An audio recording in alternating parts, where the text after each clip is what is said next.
to the NCAA Baseball Regionals, presented by Capital One.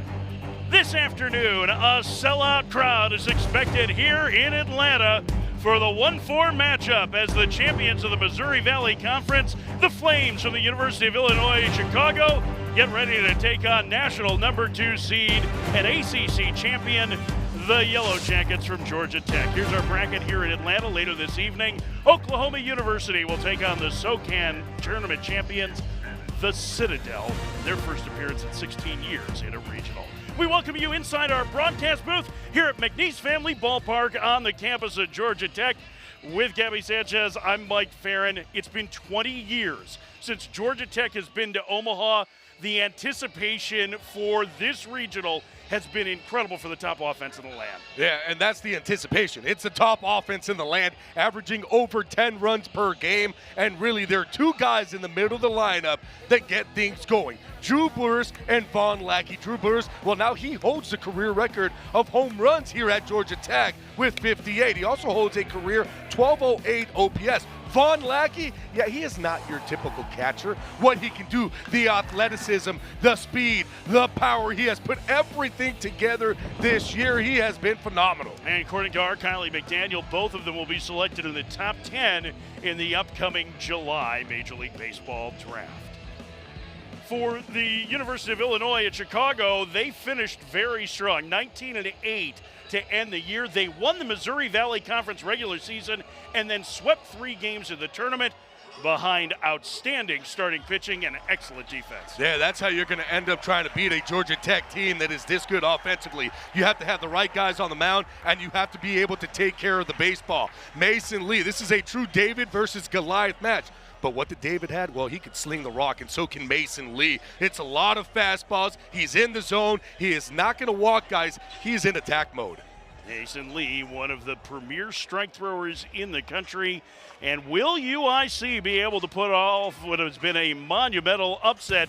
There's plenty of big names to handle in this Georgia Tech lineup, including this man, Ryan Zuckerman, their home run leader this season and the ACC Tournament MVP. Regionals gets underway in Atlanta with UIC and Georgia Tech next.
Georgia Tech saving ace Tate McKee for game 2 of this regional. They will turn to Carson Ballard.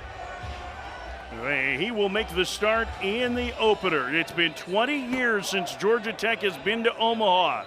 This immensely talented team that had just 9 losses on the regular season, trying to get back as they take on the UIC Flames.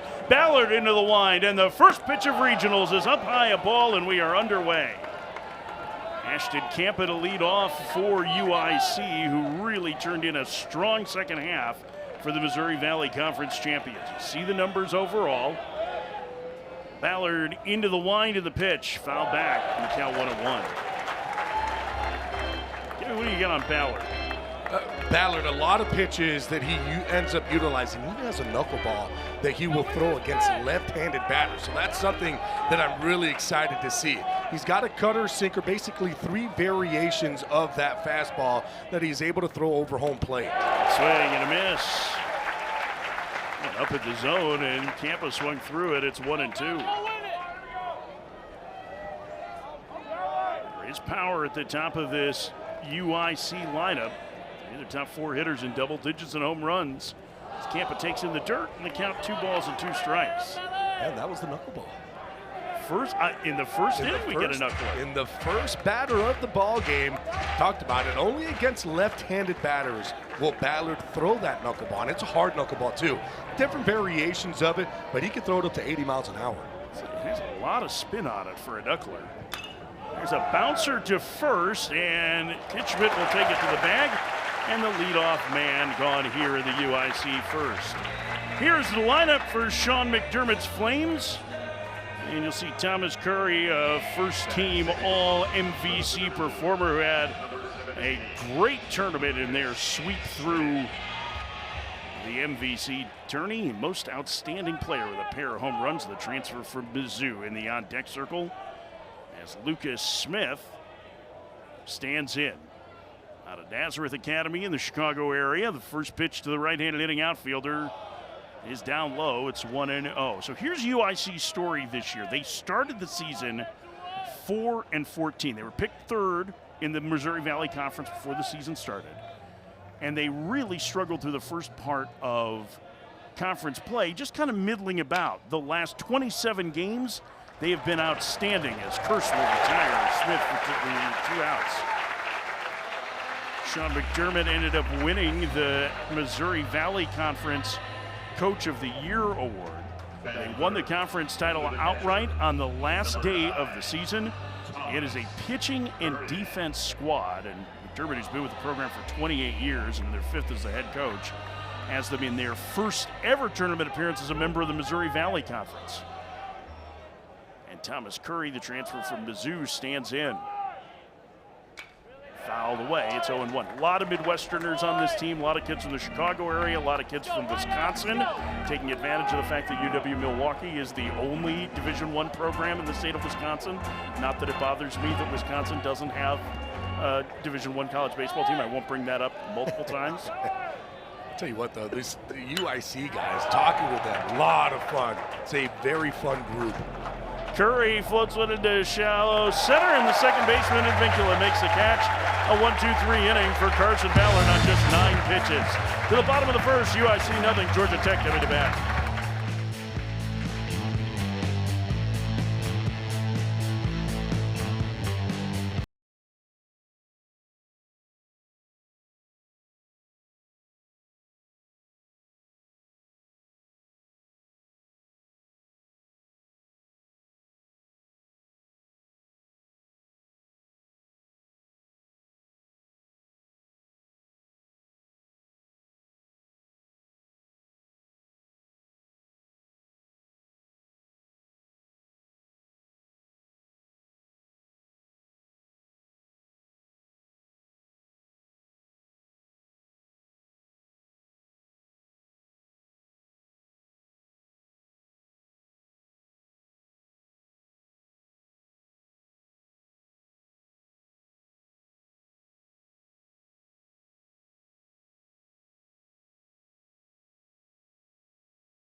The NCAA Baseball Regionals are presented by Capital One.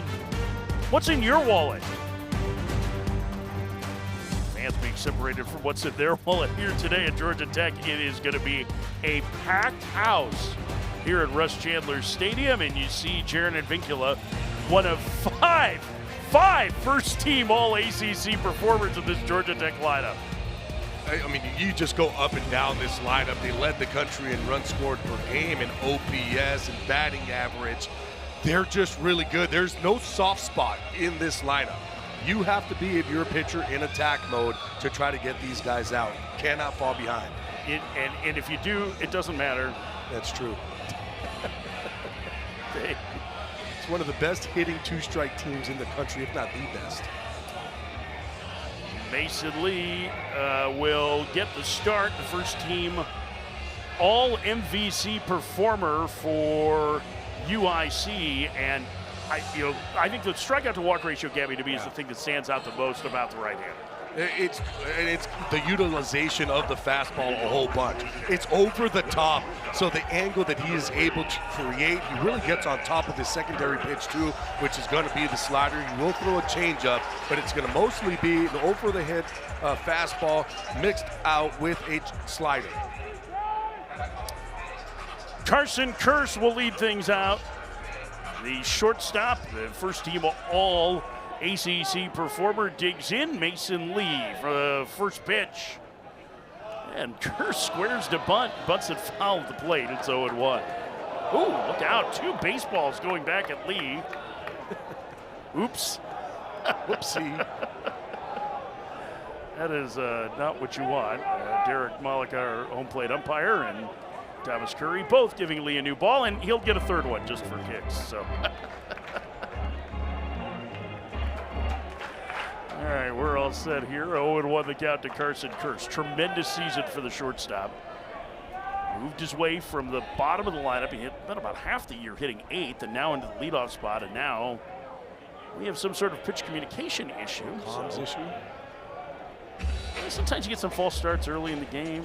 The offense is settling in. That's where we're at. All right, so let's talk a little bit about Georgia Tech here, Gabby.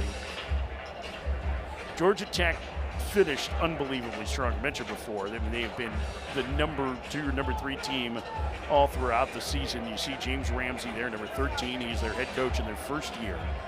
They won, including the ACC tournament, 23 of their last 25 conference games. They've won 19 of their last 21 overall. Vaughn Lackey is an absolute superstar in their lineup. So is Drew Burris. This is the best offense in the country, and dare I'd say one of the best, if not the best, we've seen since COVID.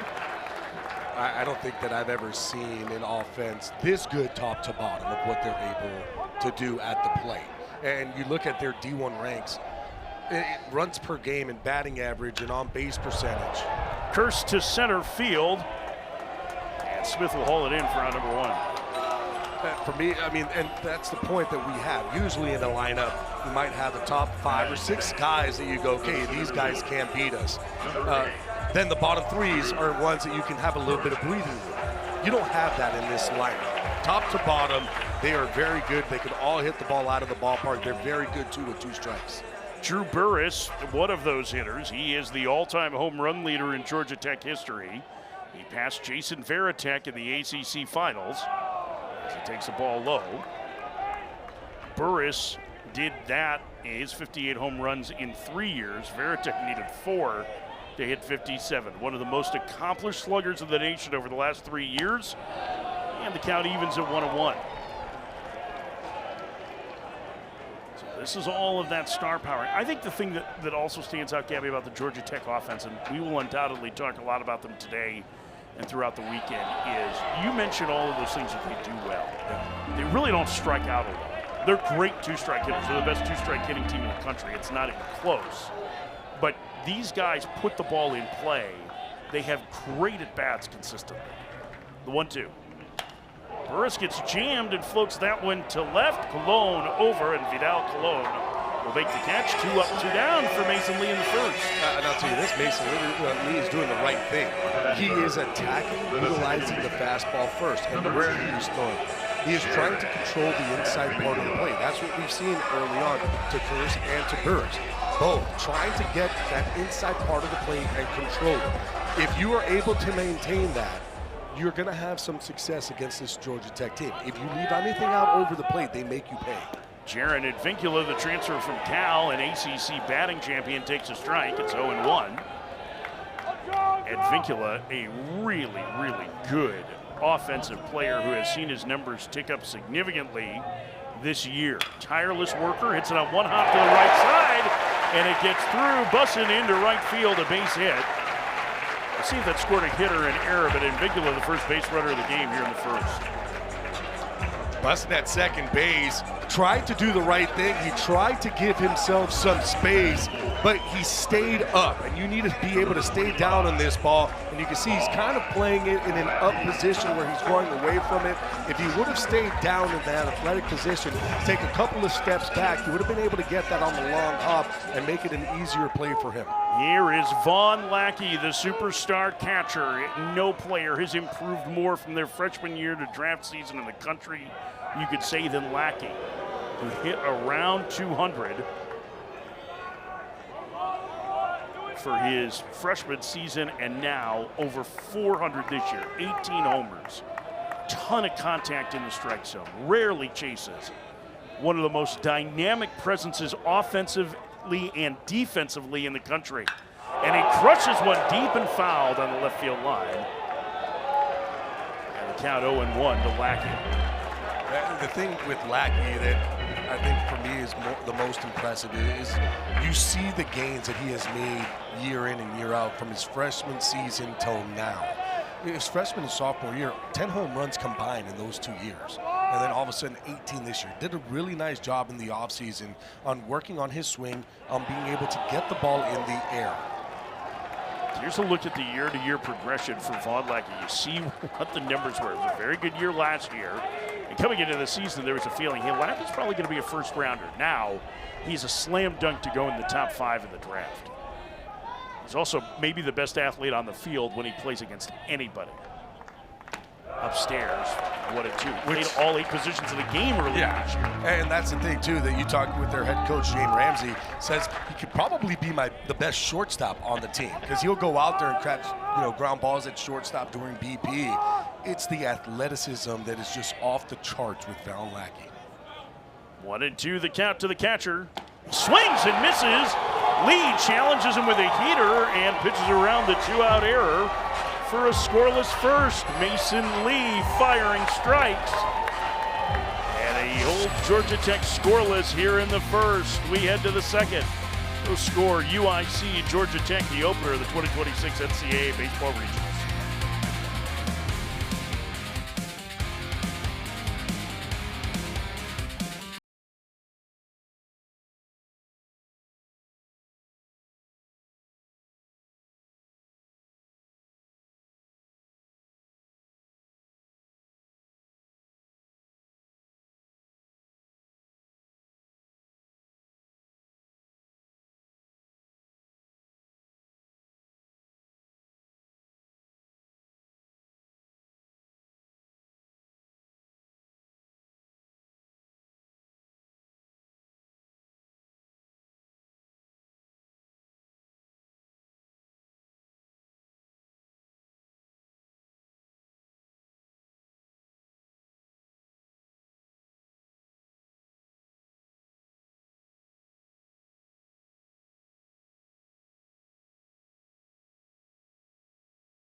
The UIC Flames play at Curtis Granderson Stadium at Les Miller Field in Chicago in their Little Italy neighborhood.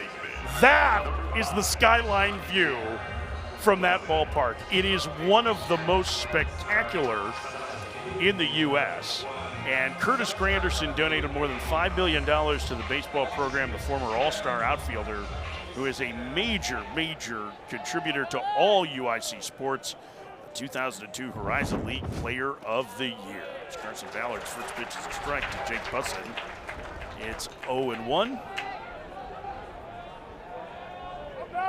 Curtis Granderson, just such a, just a terrific career on the field, but also a really, really great person and a great ambassador for both his alma mater and for his city in Chicago. You see he's number 28, retired in 2013. 1,800 career hits.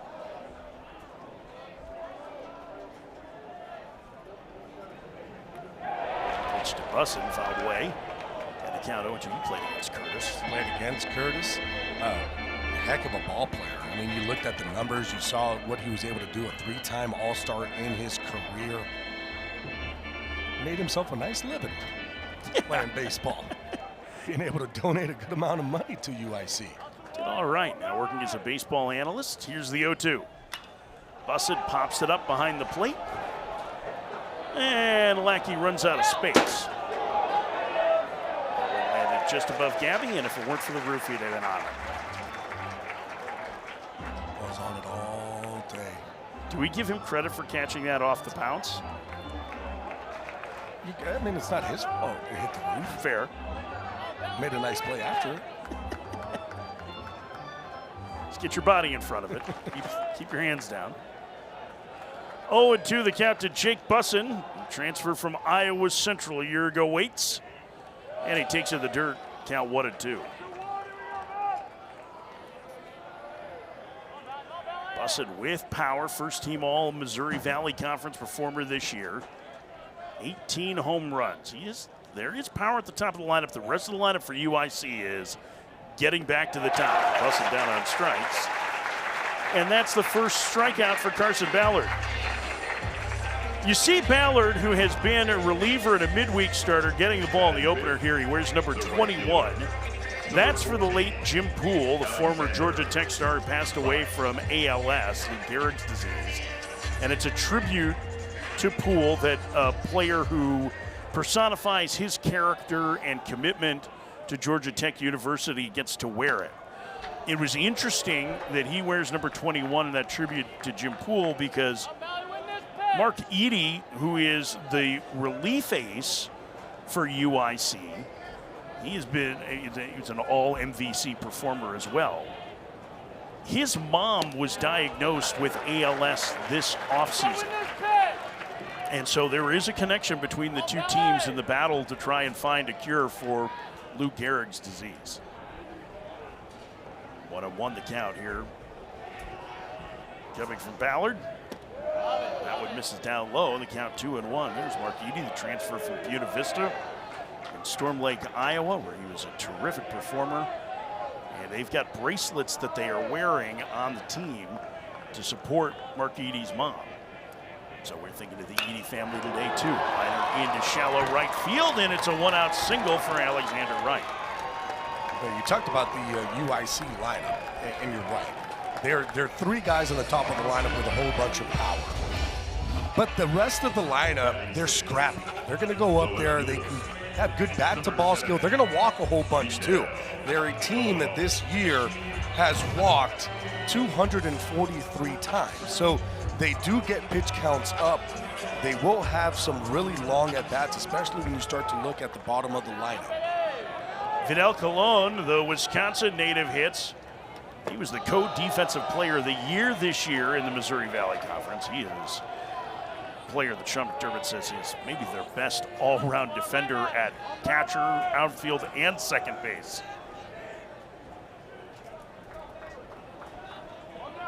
Wisconsin native waits. And the 1-0. Count 1-1. Really good breaking ball from Ballard. You mentioned Ballard getting the start. He has been mostly a midweek starter this year, just moved into the weekend the last couple of weeks. Only half a dozen starts before today.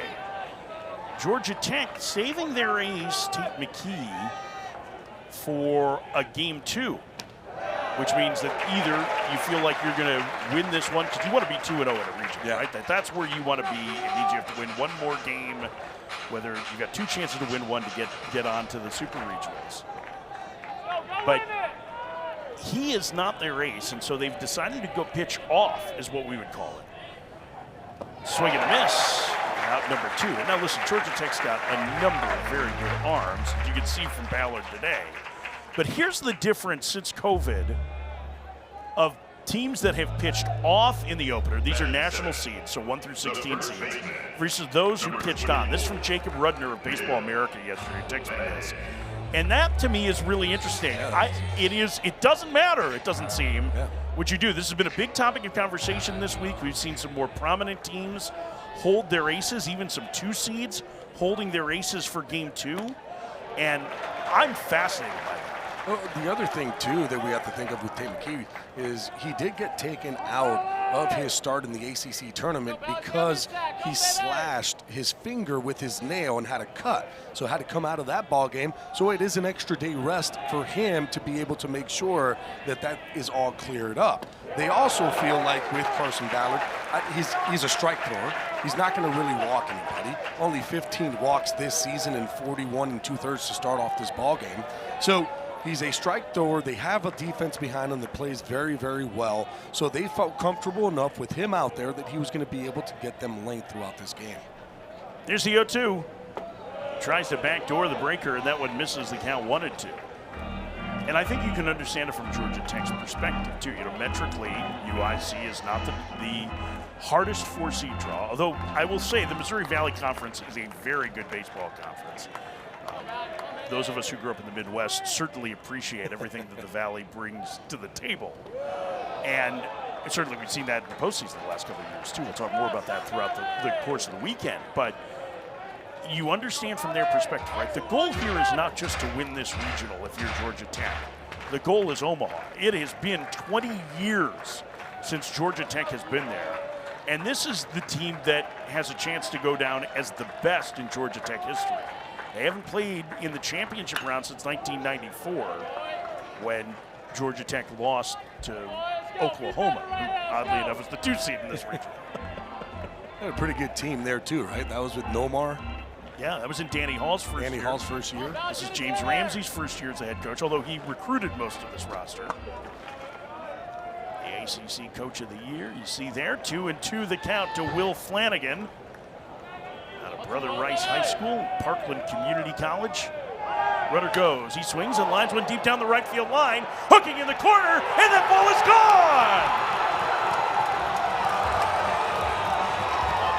Will Flanagan gives UIC a 2-0 lead here in the second, just his 5th of the year.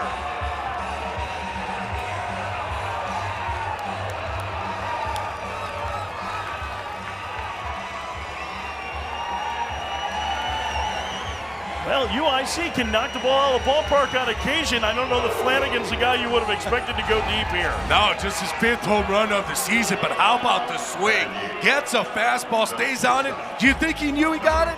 Oh, yeah, look at that bat flip for you. 101 miles an hour off the bat.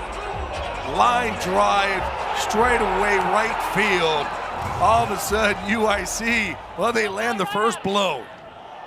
353-foot blast is the first pitch of the freshman. Sean Cody misses 1-0. Will Flanagan homering in a regional. You saw there was the first appearance since 2019 for UIC in a regional.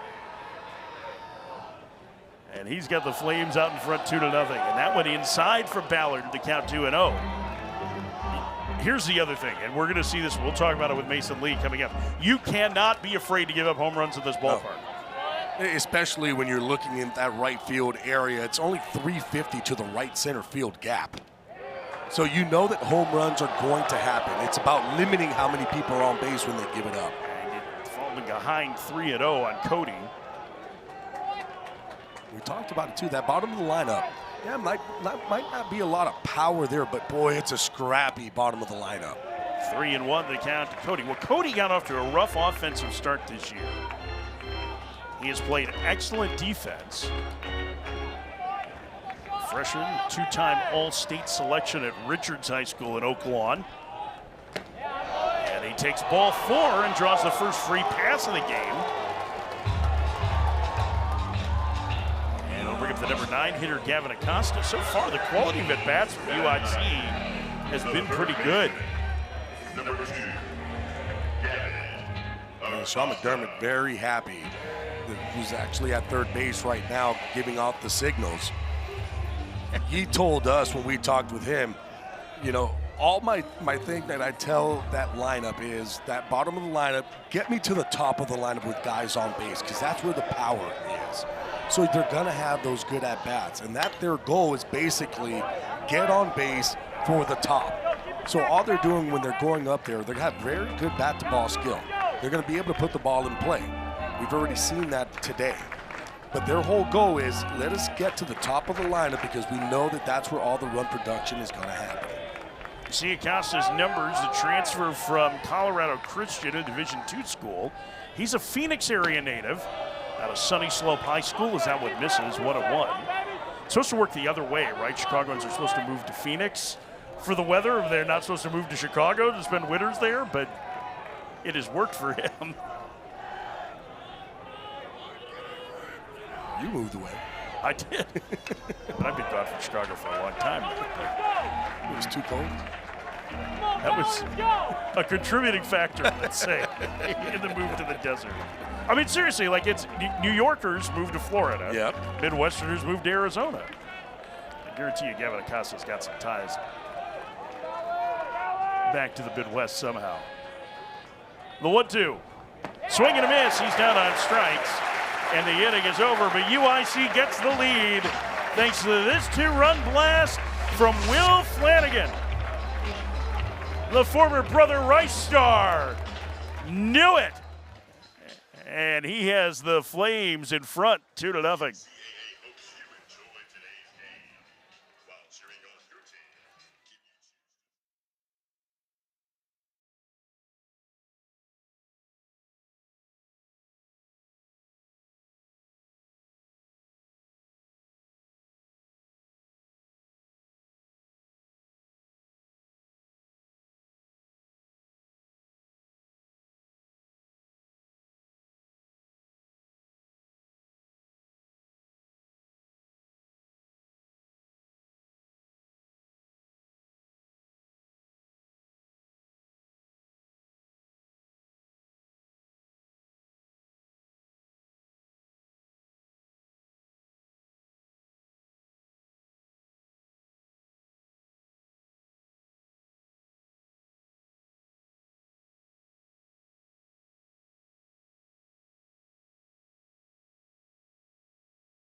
ESPN's home for the NCAA College Baseball Regionals. Your best way to watch it with multi-game coverage is to scan the QR code on your screen. ESPN Plus subscribers can access expanded coverage with Squeeze Play.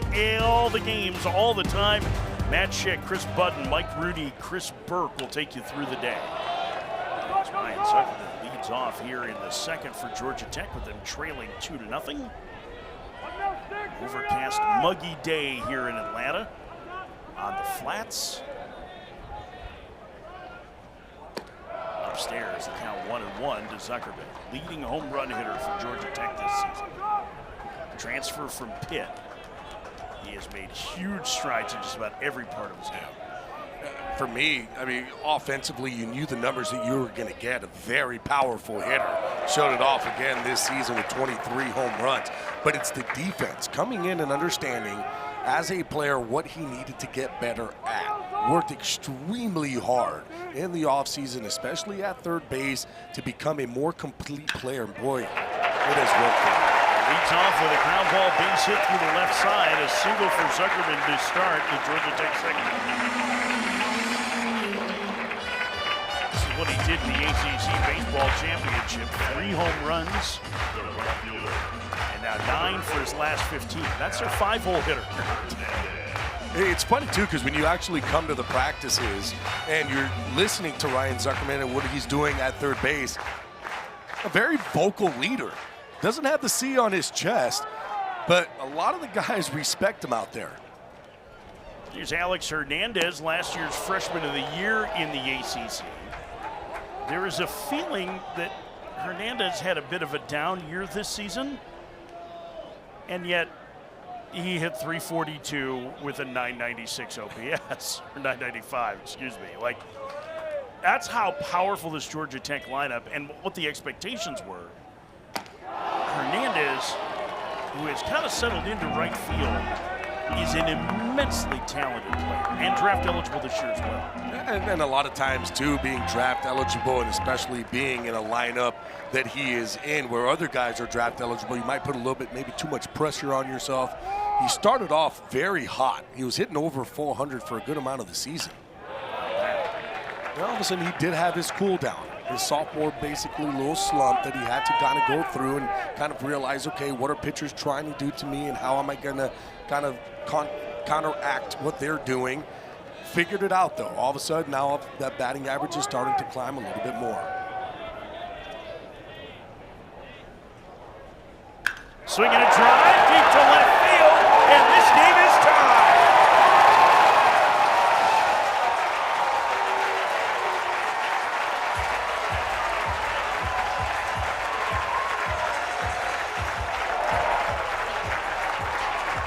Alex Hernandez with his 10th of the year, and it's a 2-2 game. So much of that early season slump, huh? Yeah. Now with 10 home runs, now he's having a good season. He just had to wait for this one here. He gets the breaking ball, and it's something that we've talked about a whole bunch. If you leave any breaking balls up to this Georgia Tech lineup, they make you pay. This one leaves the bat at 107 miles an hour, goes 406 feet to left center. Kent Schmidt, last year's ACC batting champ, takes a ball inside. It's 1-0. That now makes 5 Tech players in double digits in home runs, and Jared Vincula has 9. So did Parker Prochas and Will Baker. Now it fouled off to the left, and it'll get out of play and count 1-1 to Schmidt. Well, that's one of the things that I was curious about with Mason Lee, today's starter for UIC. He is an extreme strike thrower. He throws a ton of strikes. He also has now given up 15 home runs on the season. And the thing that really stands out about him is it's not a big swing and miss slider, right? It is, he's got to buzz that fastball in against you to have success. I mean, he does utilize the fastball to the top of the zone. I mean, it's the arm angle that he has, too, when he's delivering it. It's over the top. And he tries to get to the top of the zone with that fastball. When he's really good, though, he is able to utilize that inside part of the blade to both lefties and righties. Pitch in the dirt, and the count 2-2. But you are right. When we're talking about the slider, the miss percentage on that slider is about 14%, a little less than 14%. So it's not a big swing and miss pitch, but when you're utilizing that fastball, he's going to be able to get those swings and misses with the breaking pitch. Here's the 2-2. Misses the breaker there. It's 3-2. Lee was recruited out of Rock Valley Community College, and the thought was he'd come in as a middle reliever. And at the end of the fall, the coaches looked at each other and they were like, this guy has to start on Fridays. He was that impressive for them. In fact, the line that Sean McDermott used this week on it was, we were so blessed that we made a terrible evaluation on him to start. Grounder to first. Flanagan will take it to the bag for out number 1. where Mason Lee ranks in the Missouri Valley Conference. First in wins, fourth in ERA. Look at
Georgia Tech fans, senior, he was their 10th man for so long. Yeah. We always said, well, he could be a regular on any team in the ACC outside of Georgia Tech, and he played his way into the lineup every day.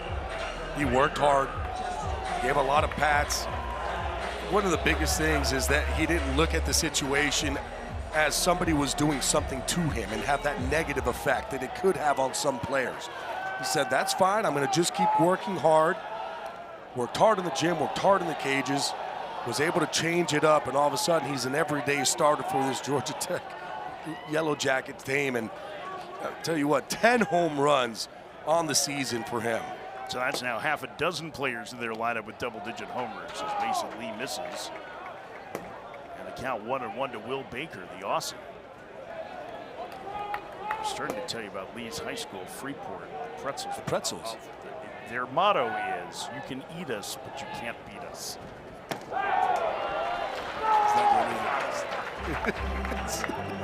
Tremendous sense of humor, right?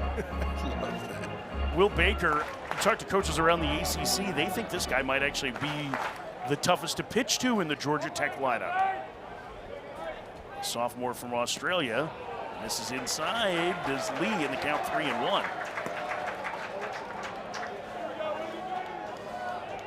So the number 9 hitter in the estimation of some coaches in the ACC is the toughest guy to pitch to in this lineup. And think about that. This is the best lineup in the country. Maybe that's why. Swing and a miss, so the count is full. Yeah, with Will Baker, I mean, one, he doesn't chase. He doesn't go outside of the zone. 44 walks on the season compared to 33 strikeouts. So more walks than strikeouts is exactly what a team wants to see. If you're able to stay even with walks and strikeouts, you have had yourself a career. Baker to first, knocked down by Flanagan. He'll stay with it and get Baker to end the inning. But Georgia Tech gets the lead on a pair. Oh, I'm sorry, that's only 2 outs. Excuse me.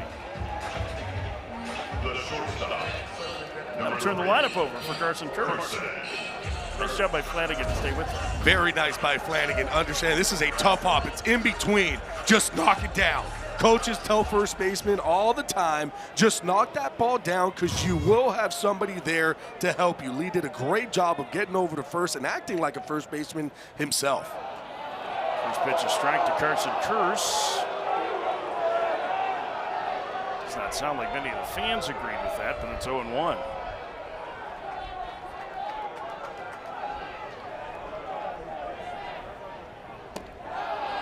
Inside, 1 ball and 1 strike. Kurtz is maybe the guy that has helped his draft stock the most this season.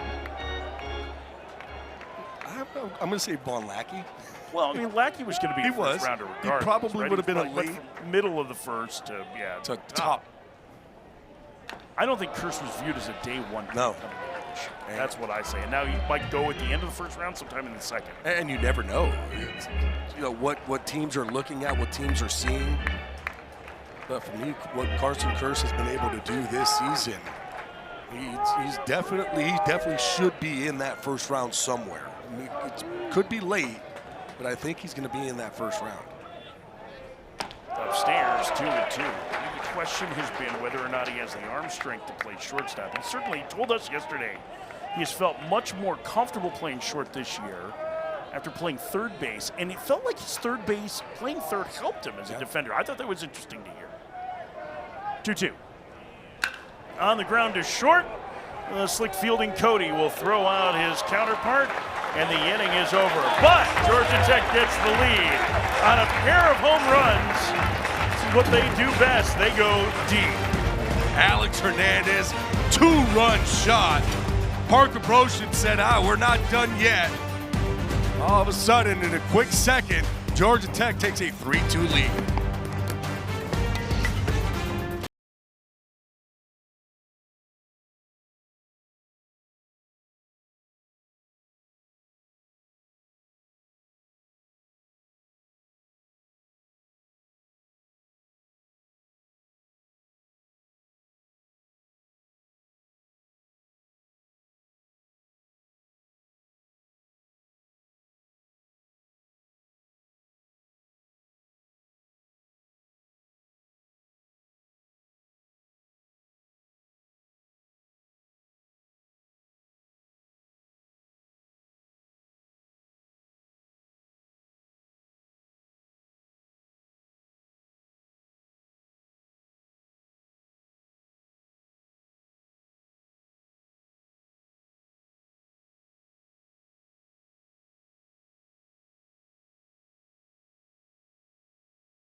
Welcome to the NCAA Baseball Regionals presented by Capital One.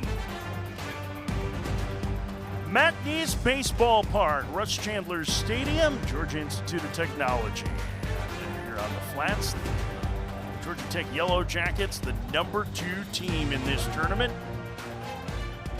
You can see us high. Here on this muggy day is the first pitch by Ashton Campa, hit into the shift. 1 pitch, 1 out for Carson Ballard.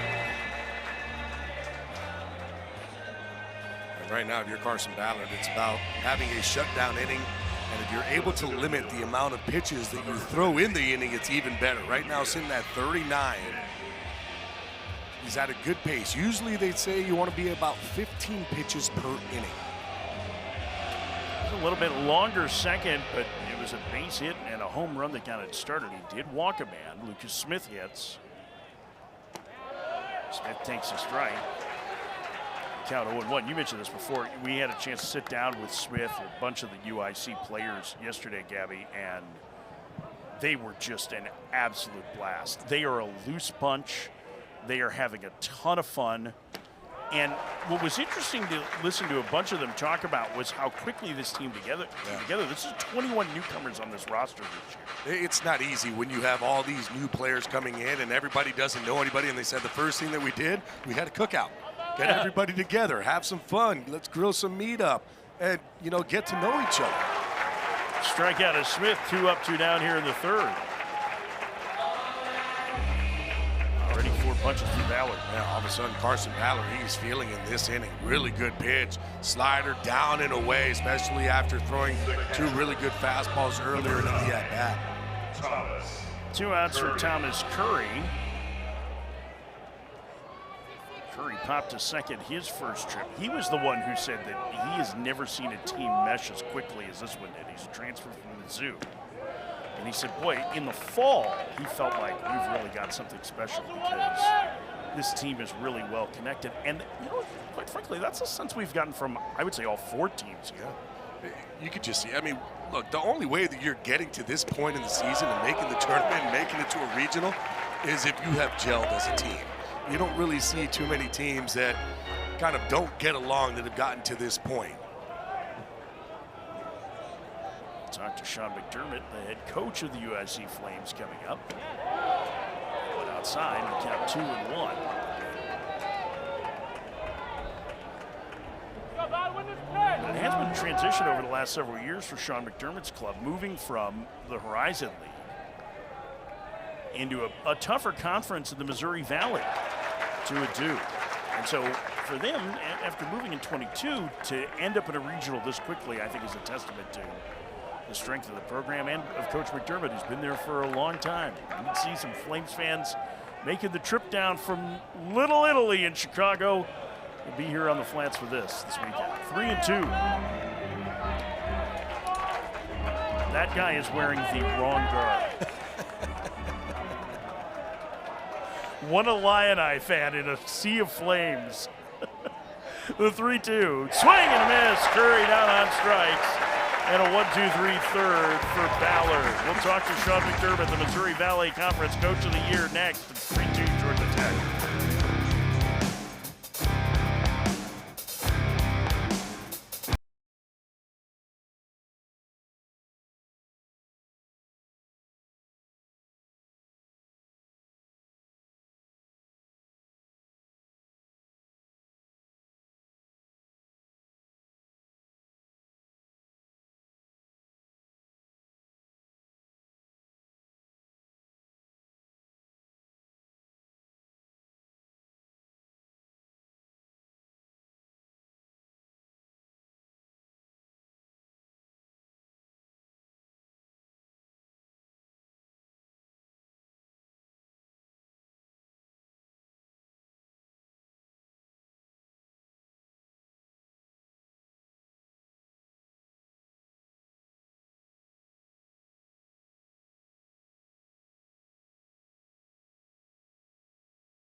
(3-2) Georgia Tech as we head to the bottom of the third. UIC head coach and Missouri Valley Conference Coach of the Year, Sean McDermott, is with us.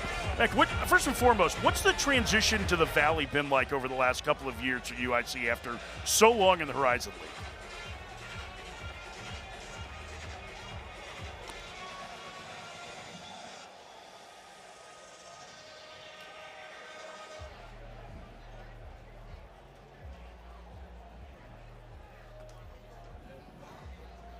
You had a tough start to the season. Your team was able to turn it around, especially late. What have you seen in growth in your team?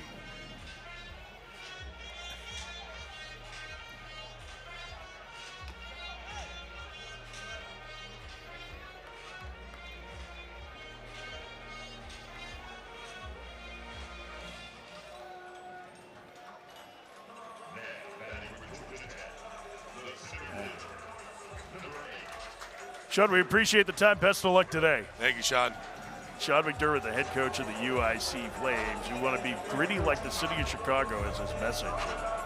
They started the year 4-14, we mentioned.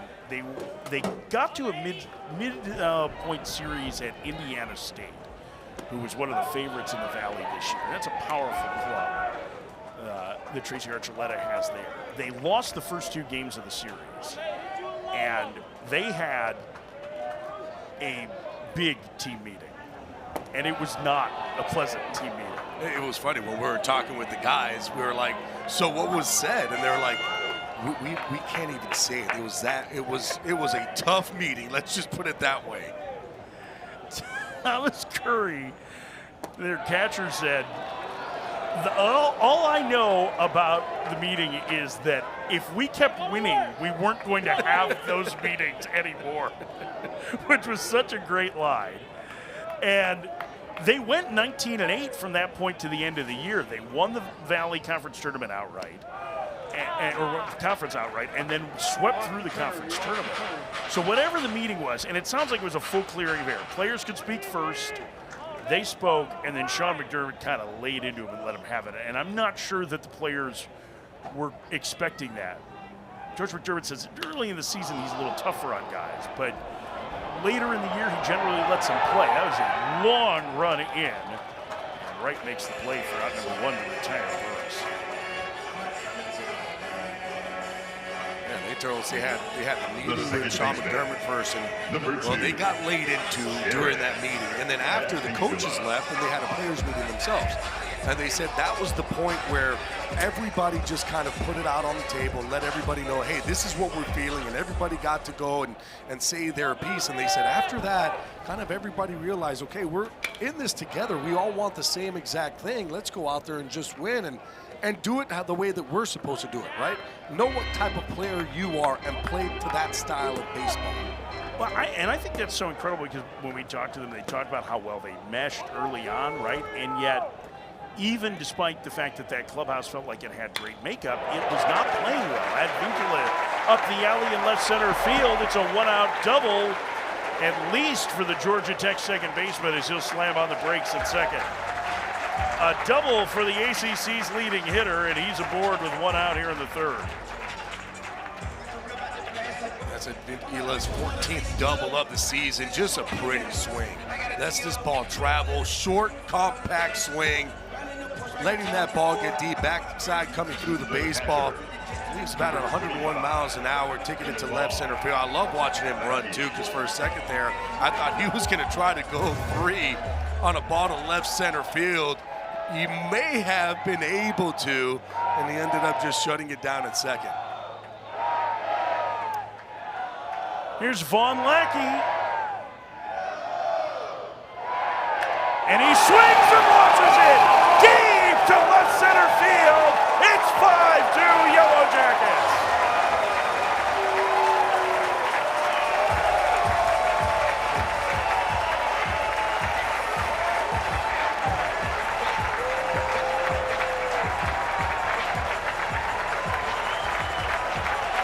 .456 feet on the blast from Vaughn Lackey, and Georgia Tech extends the lead. Oh my gosh, Vaughn Lackey, elevated fastball. Oh, everybody knew it. The swing, the power, the finish. Admiring his work. Just as Zuckerman pops it up, just as the Yellow Jackets chant starts here at McNeese Baseball Park, Lackey unloads to make it 5-2. Wow. I mean, 110 miles an hour off the bat, no doubter. I don't care what ballpark you're playing in, that thing's out of here.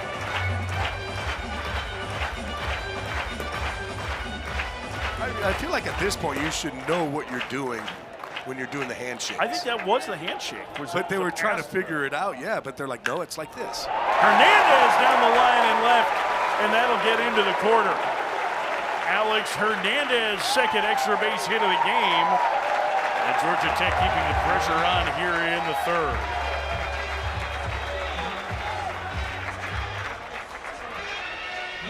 And all of a sudden, Alex Hernandez is starting to get real hot.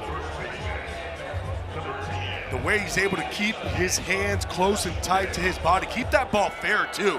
That's a fastball that's running in and tight at 92 miles an hour. He's able to beat it there with the bat head and hit it fair down that left field line. I'm sure every other team in the country is thrilled that Georgia Tech has another hitter getting hot. Hell no! 5-2 Georgia Tech. Kent Schmidt grounded to first his first trip.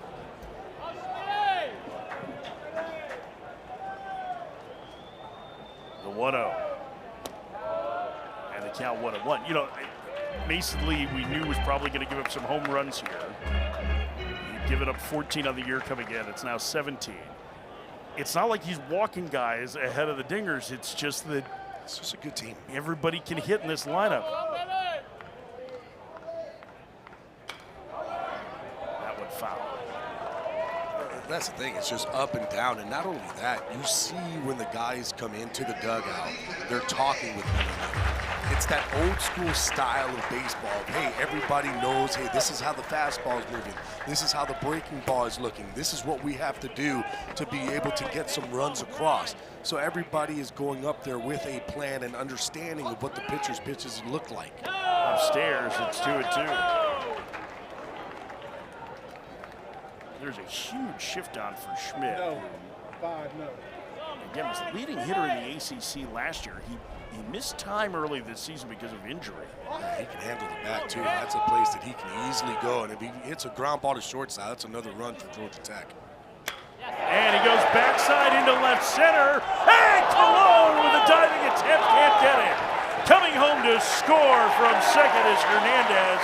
It's 6-2 Georgia Tech. Great effort by Vidal Colon, but he could not haul it in. I don't know what happened there with Colon in left field because it looks like he had it, and all of a sudden the glove just came off of his hand. Looked like he had a bead on it. Nice dive, giving up his body to try to make a play. But when he was landing, the glove just came right out of his hands. Comes in, he dives, and as soon as he hits, there goes the ball.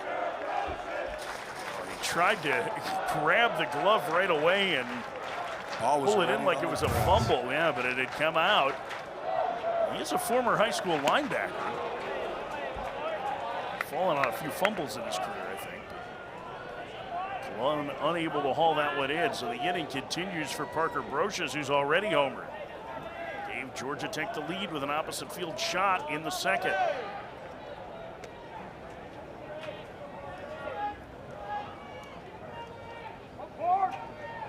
The 0-1 and a hitter right on the left hand.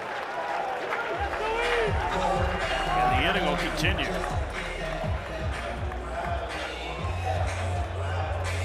And a good mound visit, it seems like, here for Thomas Curry.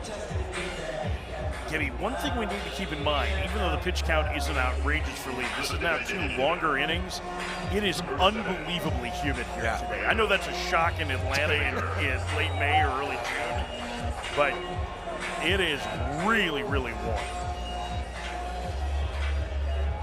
We were down on the field. It's a lot warmer, too, on that field than it is up even in the stands. It's going to be interesting, too, what Sean McDermott does in this type of situation, because you have to start looking at it as it's going to be tough to come back. You know the Georgia Tech offense is going to continue to put runs across. Just like that, as Will Baker shoots it up the alley in left center. Colon can't get it. It's all the way to the wall. 2 runs are going to come home to score. Georgia Tech with a 5 spot in the third. It's 8-2.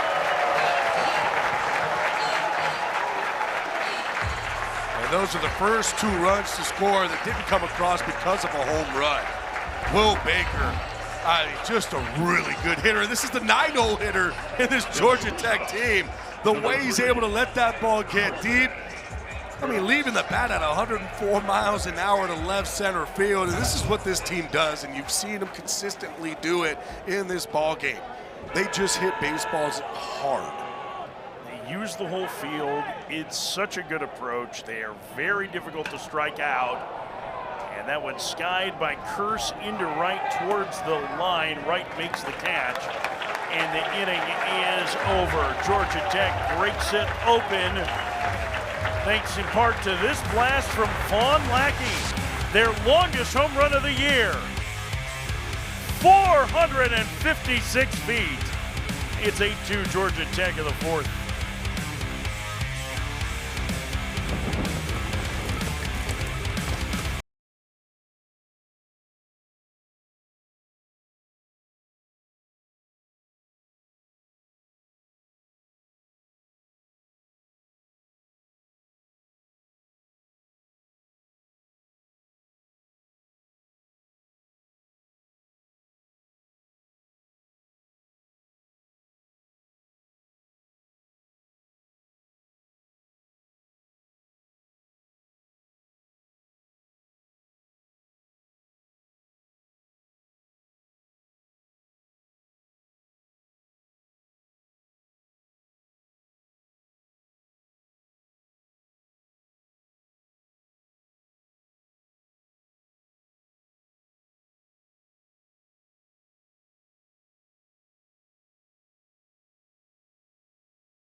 8-2 Georgia Tech as we into the top of the fourth. We're joined now by their head coach, James Ramsey. And James, I want to start with Carson Ballard here. Can you take us through the decision to go with Ballard instead of Tate McKee? There's been a lot of discussion about throwing off this week for host teams.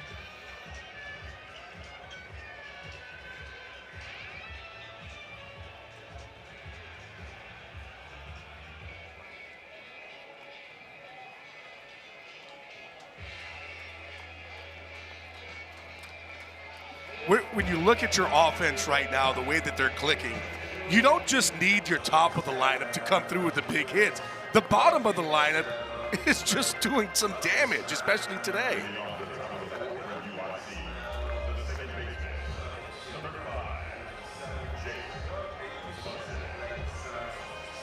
Remember, we appreciate the time. Best of luck.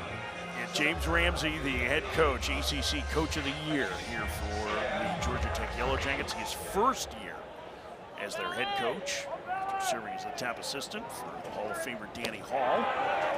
Retired after last year. Kebby, I thought in our meeting yesterday with James Ramsey, you asked a really interesting question about the difference between being a player in the regional versus being a head coach in a regional. And James Ramsey, of course, also pointed out, he's like, hey, we were 12-0 in regionals in my career at Florida State, like for Mike Martin. But what did you take out of that conversation? Because I thought that was a great question to ask. Well, one, I mean, it's different when you're doing it as a player, right? Like as a player, you're just going out there and you're playing the game of baseball. When you're doing it as a regular coach, because he also had to do it under Danny Hall when they were able to. But now all of a sudden, he's the head coach. There's a lot more to just deal with, and basically that's what he's learning, than just coaching your team. You have to make sure that the facilities are right and that everybody is, getting what they need out of the whole entire situation. I guarantee you that Danny Hall, who you just finished seeing on the screen, has helped James Ramsey with these types of decisions and what he needs to do. We got a chance to catch up with Danny for a while before the game. He was in his first year as Georgia Tech's head coach. They had their best season. They were the national runner-up in 1994. That was Jason Varitek and Jay Payton and Noma. Garcia Parra were huge stars for that Georgia Tech team. You've mentioned this a couple times. Danny Hall did James Ramsey a great favor. And I know James Ramsey recruited this team, but he didn't just leave the cupboard full, he left it overflowing. Like there's stuff in the cookie jar that's not supposed to be in the cookie jar that's so good. And we saw him earlier today, we got to talk to him, and I'm like, I told you. He goes, I know, I laugh about it every single time. Because I told him last year in the ACC tournament, when you kind of see the team and you see, the trajectory of where they're going, I'm like, are you sure you want to retire and not just be like, let me get one more year because I know what's going to happen with this team. But he did a really nice job of just being like, nope, James Ramsey, this is your team. You recruited them, and here you go. Have fun with this one. Here's the 1-1 to Alexander Wright. It misses outside. It's 2-1. The other big hire that Georgia Tech made outside of James Ramsey, 7 years ago when he was added to the staff as a full-timer, was bringing in Matt Taylor as their pitching coach. And guys like Ballard have really benefited from being around Taylor. Taylor is, I think, one of the sharper pitching minds in college baseball. And for all the attention on the offense, what got overlooked on Georgia Tech this year is that they actually finished tied with North Carolina for the top ERA in conference games this year, as Wright retired for out number 2. So far, Ballard has been off to a really strong start outside of the 2-run homer he gave him in the second. Yeah, utilizing his secondary pitches, too. The slider has been absolutely fantastic.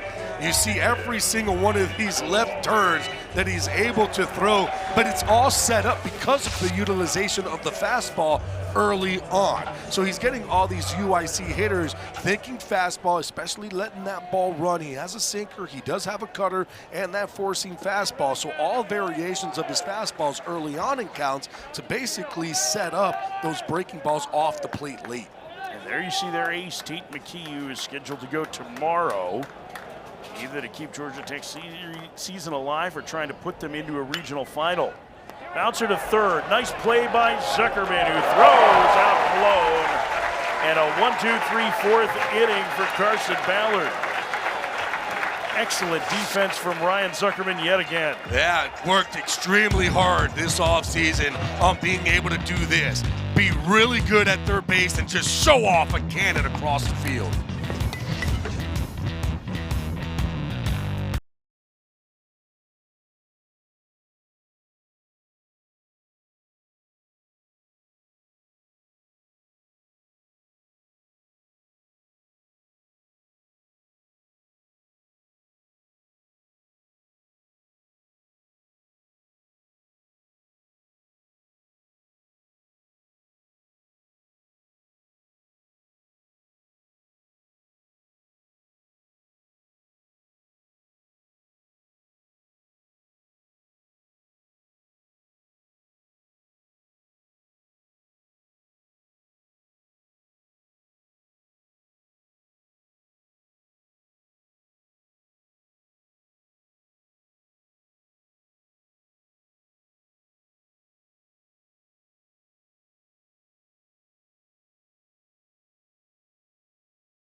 Tonight I'm shaking off my yesterdays. Trouble comes but never stays. I believe the best is yet to come.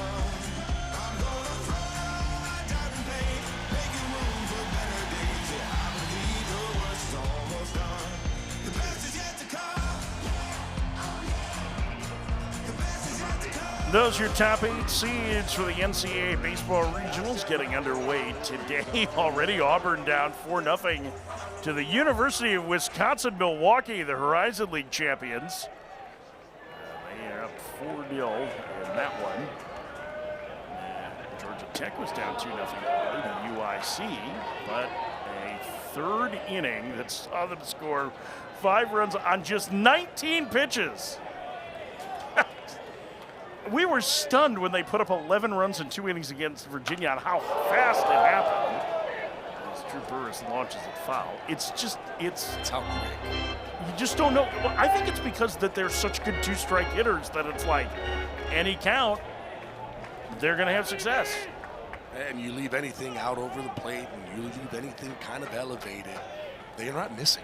They do not miss barrels. That's the part maybe that's the most remarkable is I can't think of a whole lot of mistakes in the middle of the plate that they haven't just smoldered this year. And it's not like a lot of times you'll get those pitches, you'll see just fouling them off straight back. It's like, no, they are making hard contact. They're putting it in play. Burris softly hit liner to left, or relatively softly hit to him. It was only 103 off the bat. Round number 1. The NCAA Regionals coverage for all 16 sites continues tomorrow on ESPN Plus and the ESPN app. For more information, visit ncaa.com, the home of all NCAA championships. That's funny. Because, I mean, he did not hit that ball well. Hard, and it was a 103 off the bat. And Vincula sends that one down the left field line. It's a base hit. Colon over to get it. Vincula, big turn. He's heading for 2. The throw's on the money, but not in time. And Vincula slid past the base and then kept his foot on it. It's a double for the second baseman, his second of the game. And it's just the way that he does it, too. This is his second backside double. Just lets the ball travel again. Just really good at staying inside the baseball, but not only that, knowing your speed. Jaron Vincula goes out there and right away knew as soon as he hit it, there was never any hesitation. He was getting himself to second. He wanted to get himself into scoring position for the guy who hits behind him in Vaughn Lackey. And Lackey, the last time, 2-run homer, a 456-foot blast. A 2-run homer seems like it's doing it an injustice. Let's take a look back at what he did last inning. I mean, elevated fastball, top of the zone. Yeah, all over it. I mean, he admired that one.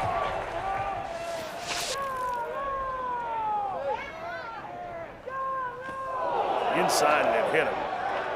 And there's 2 aboard here for Georgia Tech in the 4th.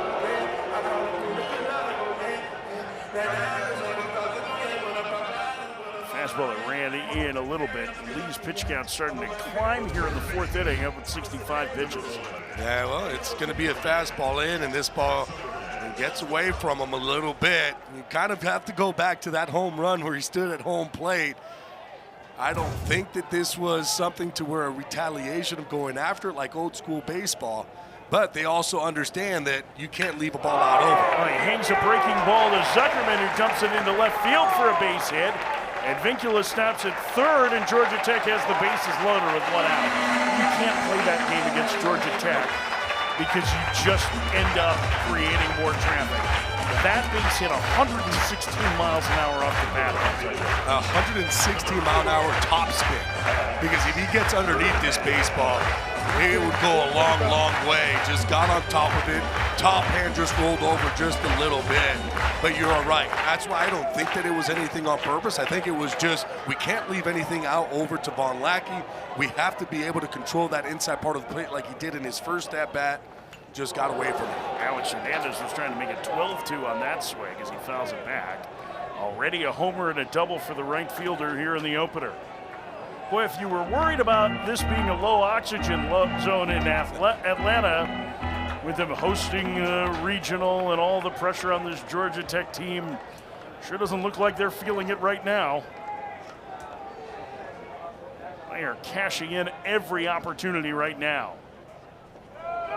1-1 the count.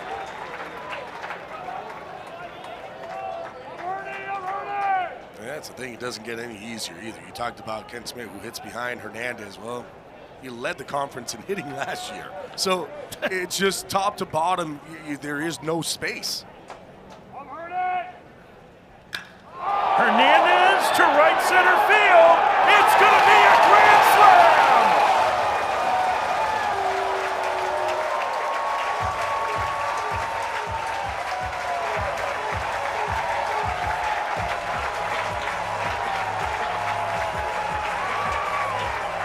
Off the light standard.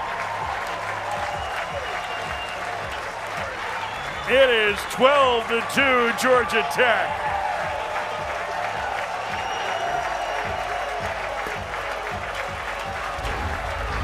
Oh, Alex Hernandez, have yourself a day. It's supposed to be in. Again, you make a mistake, leave it out over.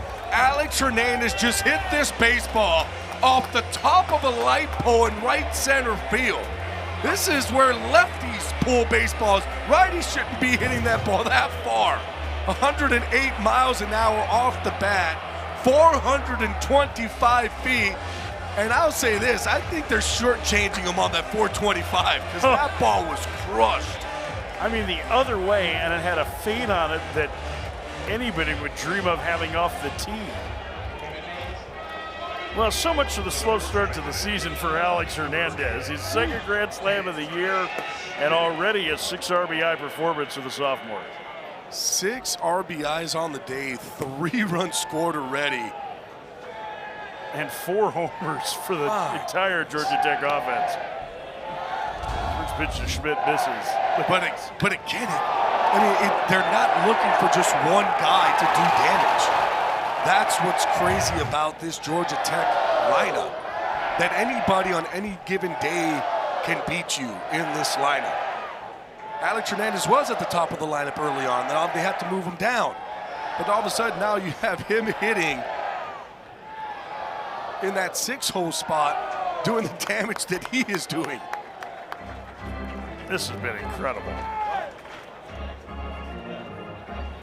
Again, it's a team that averages over 10 runs per game for the whole season. You know, I asked our friends at True Media this week a little bit about it because this ballpark has a reputation. It is cozy. It is reachable to right center field. I would say it's only 350 out there. You talked about that earlier, about how to right field in particular. It's good. It's a neighborhood ballpark. It's built in the neighborhood here in the Flats. And so I asked him, I said, how big a difference does their home ballpark make for the numbers? And they sent me some interesting stuff. They said, as Schmidt hits that one deep down the right field line, it's hooking, and it is a foul ball. And they said, well, they average over 11 runs a game at home, so it does make a difference. It is important for them to play there. But on the road, they average over 10 runs a game.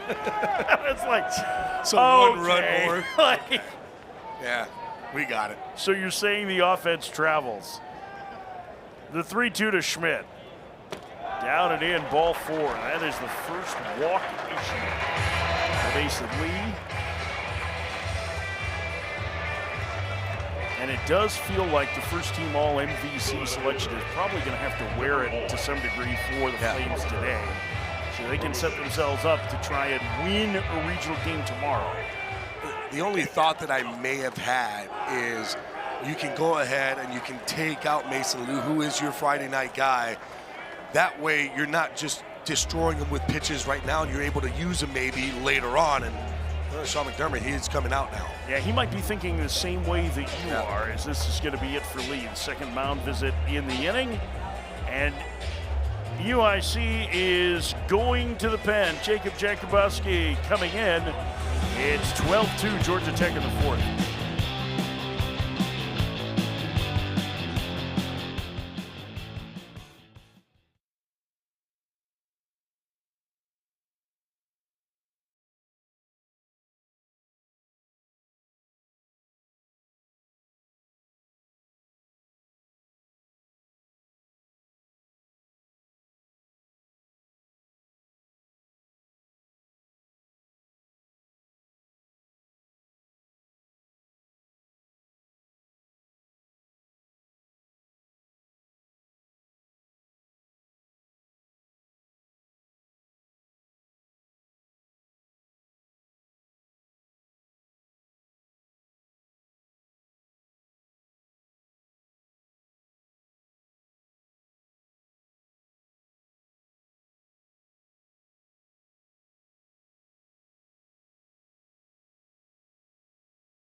Alex Hernandez, the fourth homer of the day for Georgia Tech, is a grand slam off the light pole in right center.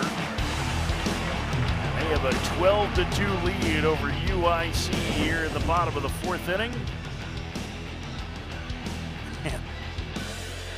And that's just so far for Georgia Tech. Remember, we're in the fourth. They still have 14 outs to play with.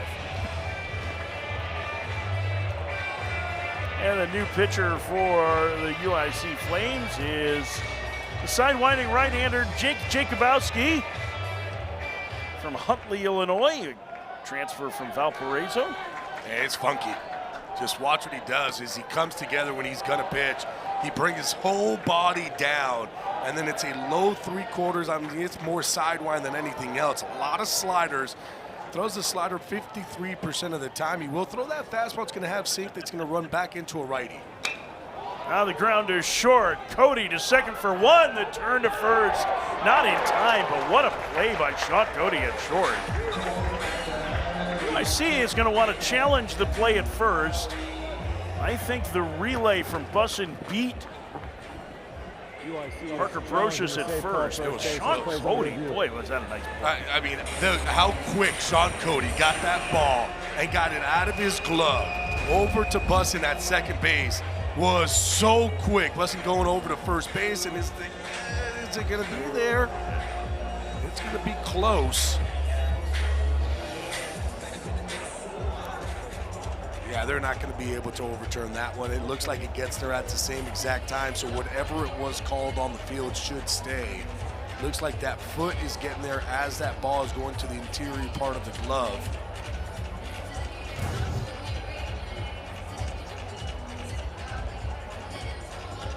Well, we'll wait for the replay review here.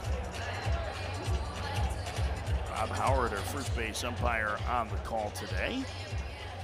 NCAA Baseball Regionals rolling on today. Coming up after our game here on the ACC Network, St. John's will take on the top seed Florida State in Tallahassee. Then Troy will take on the Miami Hurricanes in Gainesville at 6 p.m. Eastern. You can see both those games here on the ACC Network or stream every inning on the ESPN app. Another look here at the play at first. And this is maybe our best look. Yeah, I mean, that to me looks like it's getting there at the same exact time. And it has to be 100%, not even 100%, 150% is what we're not told. Disputable evidence to be able to overturn that call. That was a really interesting conversation we had with one of the umpires at the ACC tournament, where he said that they did a meeting where they got a presentation from a Major League Baseball umpire on 10 replay calls. And they polled all the umpires in the room and said, would you overturn this? And of the 10 calls, he said 90% of the umpires in the room said that they were overturned, and they were all ones that stood. Good. All 10 of them. And he said that just speaks to how certain you have to be using replay. And I think it's like, certainly, I think you can complain about that if you want, as you see the Replay Operations Center in Pittsburgh. But I understand it too from their standpoint. Is like, you don't want somebody who isn't at the ballpark making a best guess. And we have here from Derek Malka, our home plate umpire. After review, the runner safe at first base. Play is confirmed. UIC has one challenge remaining. Well, I'll tell you this, the only reason why it was even that close, because Sean Cody at shortstop, look at how quick he gets to that ball and gets it out as his momentum is going towards that third base line. This is not an easy play, but he sure made it look extremely easy, and it was a perfect feed to Bussin at second base. Usually in a play like that, you take the extra step and you just get that force out at second and say, okay, we're just going to get one. But boy, he is so talented at shortstop, he was almost able to turn that one. It was interesting talking to Sean McDermott about Cody. He said about the end of March, he was starting to seem like a fatigued freshman, and it was carrying over to his defense and his offense. So he spent a week in practice, 3 days, literally took his bat away from him. You're not allowed to swing. Just go out there and play defense. That's what I need you to do. I need you to be a good defender at short. He said, your bat will tick up. So he took the bat away from him for 3 days, just had him go and play defense, and it shows you how good a coach Sean McDermott is. He was right, because the defense ticked up, the offense got better at the end of the year. It's a really intriguing talent that UIC has at short. That was a smooth play. That was a big league play at shortstop. There's a reason why he's playing shortstop, and you're seeing it there. Like, I mean, defensively, that's incredible. And you talk about the hitting woes that freshmen will have when they come into any type of university. Remember, a lot of these guys, they are the best players on their high school teams, and they never had the struggles, and they never had to worry about any of that. Runner goes, and that one hits slowly into the shift. Bussin will throw to third, and he gets back to the bag in time. A heads-up play by Jake Bussin, the second baseman, to try and gun down Parker Brocious going first to third. The throw is there in time, And it does not look like UIC is going to use their other challenge. What a heads-up play by Bussett, too, because look where his eyes are. He knew there was no play at first, so he wants to pick up the next best. And you know what? They should have challenged because it looks like he did get the tag in. But you got to come up if you're Acosta and be like, hey, I definitely did. But how about the swing move here? Does that tag right there? Yeah, got him The on. tag got him right in the hand, and I think that he knew it, but he didn't come up right away saying, hey, he was kind of like one hand maybe. And once you already lost a challenge, unless you're emphatic about, hey, I got the tag in and I know he's out, it's smart, too, by Sean McDermott to be like, let me not use the other one already. Yeah, I mean, the last thing you want to do is burn 2 challenges in the 4th inning, right? I mean, even down 10, you're hoping that you can mount some sort of a rally to come back, but that was an incredibly smart play. I mean, listen, that's the Sean thing. McDermott was raving about his defense to us, right? And, like, we've seen it. Like, this is a really good defense. This is one of the better defensive teams we've seen all year. It's knowing situations, too, of where you are and all of a sudden getting a baseball and realizing I'm not going to get out here at first, so what am I going to do? Carson Curse hits one deep to left, going back Cologne to the fence. He leaps. It's gone.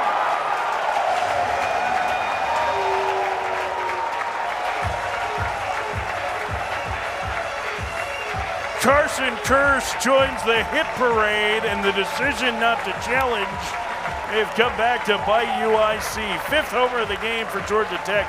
It's 15-2.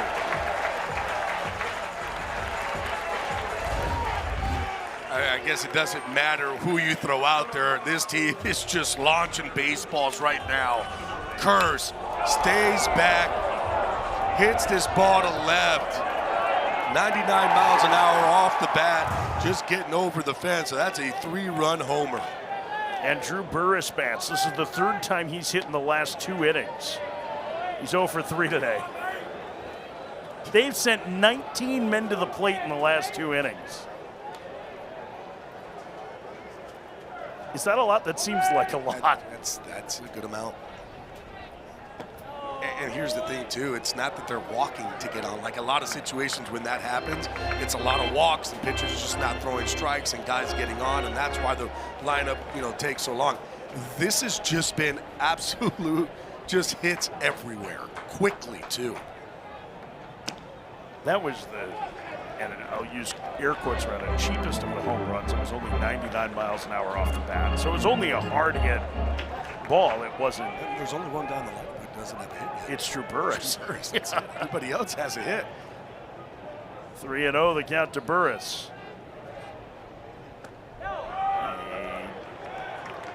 He takes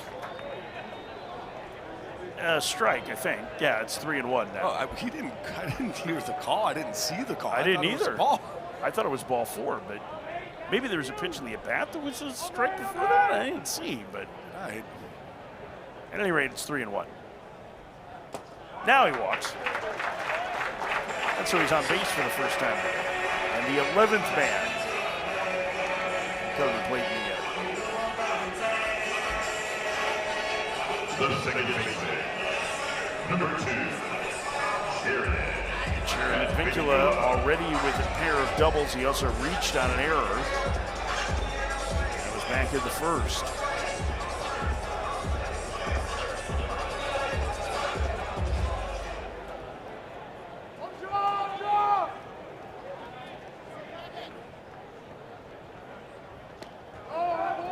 And takes ball 1. It's hard to. Georgia Tech going out there. A lot of pressure on a team that is hosting a regional. Especially a team that is number 2 in the country that is expected to not only win a regional, they're expected to win a super regional, they're expected to go to Omaha. Really, I mean, you can kind of even say maybe even be one of the favorites to win the whole entire thing. I think they are the favorite. And probably maybe they outside are of the UCLA, favorite. Right. yeah. And having that type of pressure and being able to be like, okay, leave the noise. Who cares about what we're expected to do? We know what we can do. And that's what you're kind of seeing with this Georgia Tech offense. They knew exactly who they are and what they are. Sometimes the noise can get loud and guys try to do too much. You're down 2-0 and being able to be like, it doesn't matter. We're going to be able to come back, and then being able to come back as quickly as they did. And not only that, continue the onslaught in the 3rd and then again in the 4th. I mean, they were down 10 to Wake Forest in a game earlier this year. Wake Forest has a pitching I staff. mean, they have guys, they throw harder than any team in the country. And Georgia Tech came back to win that game. I mean, this offense, it doesn't just do it to teams in the Valley, it does it to teams in the ACC too. Like, this is pretty par for the course right now. And again, they have won 19 of their last 21 coming into it. And look at that, they're 17-6 when they have to come from behind at the beginning of a game. It's not supposed to happen like that. Vingula fouls it away. It stays alive, 1-2. It's just, I mean, you said it earlier, this is one of the best offenses you've ever seen. I mean, you played in some pretty good offenses in Miami. Like, I think of Wake in 23, Tennessee in 22 was, you know, they led the nation in home runs and ERA that year. Like, they were pretty incredible. But for me, it's just top to bottom. That's the thing. Vincula gets into one deep to right center field, and the home run derby continues. It's 17-2.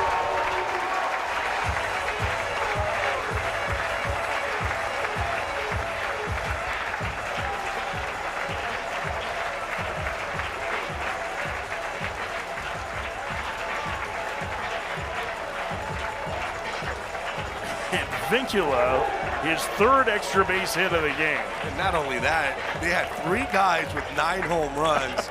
Now they have those 3 guys that had 9, now have 10. I mean, just short, quick, easy, gets a slider, drops the hand, barrels through the baseball, stays on it, 100 miles an hour off the bat, and he knew it. Here's Lackey. Takes a strike, gets 0-1, hit by a pitch in this inning. And not only that, you're looking at the score at 70-2. When Jaron Avicula came in, the first thing he did, he went right to Lackey to let him know exactly what the pitches were and how they moved.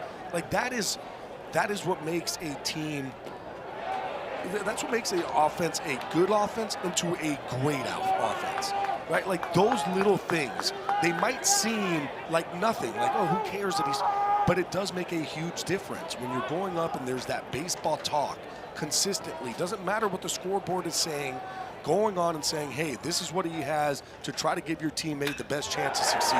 Lackey up the alley in right center field. It's a base hit. And the inning continues. On base for a second time in the frame. And now here's Zuckerman, who is the 13th man to come to the plate in the inning.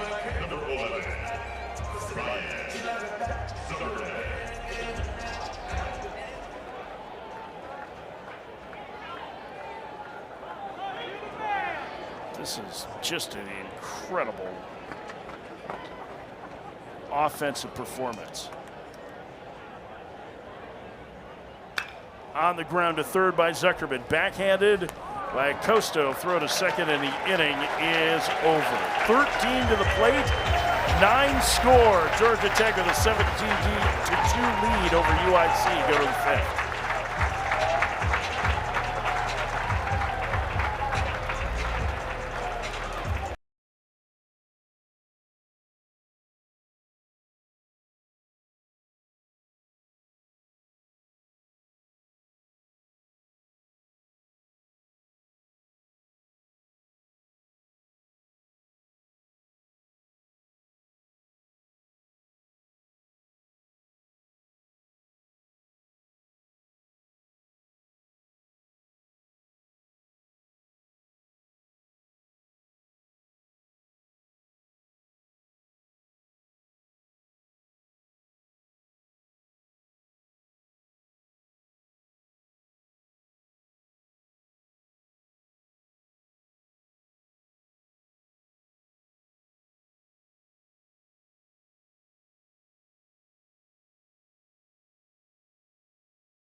Here's a look at some of what we're watching coming into the tournament. You see that the SEC has won 6 straight Men's College World Series championships.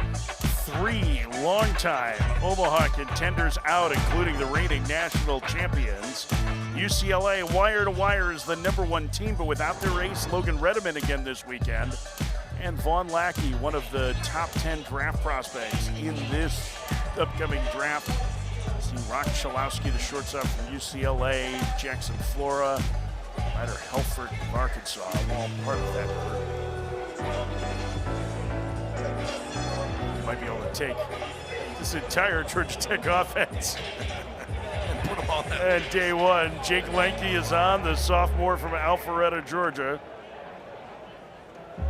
Ballard's day done after 4 Leading off innings. the top of the 5th for UIC, the first baseman, number 24. And Vaughn Lackey also out of the game. Flanagan. New catcher for Georgia Tech.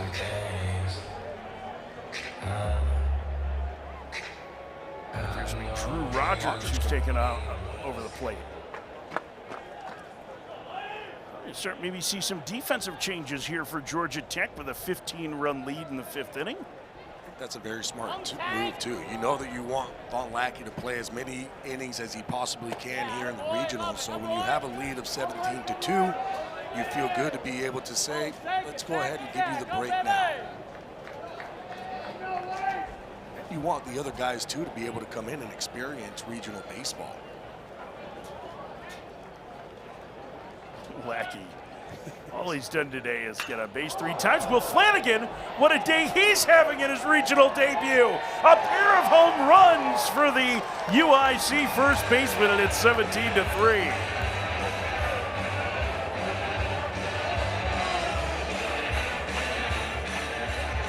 How about that? Your first 2 at-bats in a regional, and you go deep twice against the #2 seed in the tournament. What a great feeling for Will Flanagan. 6th home run of the season. Not giving away any at-bats either. The shortstop, number And again, just a really nice, short, compact swing. Not trying to do too much. Just caught the ball out in front and hits it over that right field fence. Good feel, too. You go up 2-0, you flip the bat, you're down 17-2, you Put the homer, ball- just let it down. Put it down quickly. Get yourself going. Enjoy it. Here's Sean Cody. Drew Rogers having some problems with the communication. Nope, he's got it.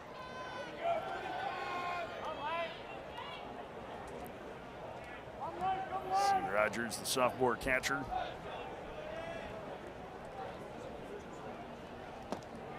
First pitch misses low. Does not miss, excuse me, it's a strike.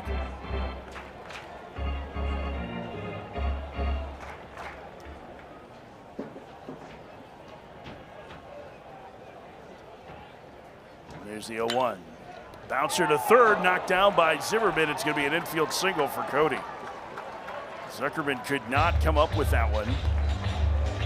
An infield base hit. All right, so here are the most home runs by ballpark this season. Foley Field. I had to be in Athens for the regional last year. It plays small. The one that surprises me on that list is Jackie Robinson Stadium at UCLA, what with the marine layer and all those things. I mean, that probably speaks more to UCLA's offense than it does the ballpark. But Russ Chandler Stadium, 8 homers today. Already 6 of them from Georgia Tech. Gavin Acosta takes a strike, the number 9 hitter. It's 0-1.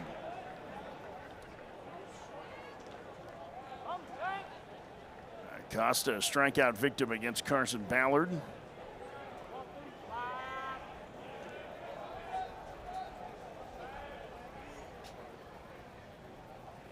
In the dirt, knocked down by Rogers, and the count 1-1 to Acosta.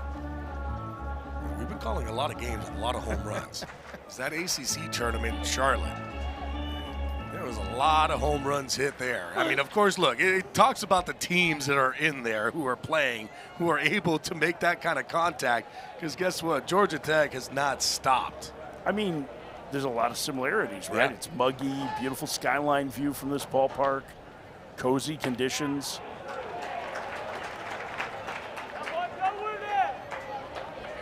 1-2 the count. Acosta. That just gave permission to our fine director, Johnny Hanna, to shoot as many shots of the city skyline in Atlanta as he could. Good old Johnny Cinema comes back. Beautiful stadium. I mean, the scenery. On the ground through the left side, a base hit for Acosta. And hey, for a bottom of the lineup that had some concerns for UIC, they've done their job so far. Now they got to turn it over to the top of the lineup. Are you looking for some basketball talk? The ACC Network Basketball Podcast drops every Tuesday at 5 Eastern on the ACC Network.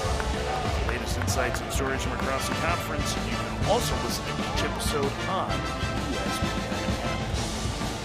UIC had a history of some good basketball under the late Jimmy Collins. Terrific coach there for years and years. They used to be in battles with UW-Milwaukee, who's in regionals this year in the Horizon League. Those two battled for the top of the conference. Jimmy Collins, who had been a longtime assistant in Illinois, and Bruce Pearl, our colleague here, who was a longtime assistant at Iowa, was the head coach at UW-Milwaukee. And they had a bit of history. Let's just say that the two didn't see eye to eye on the recruitment of Deion Thomas to Illinois. And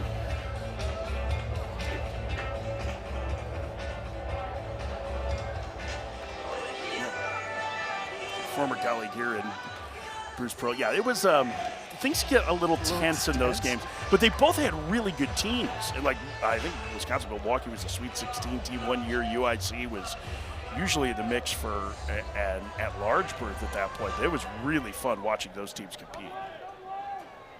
Jimmy Collins was a great man. Sad that he's gone. Ashton Kampa bats with 2 on and nobody out here in the 5th after Matt Taylor's visit.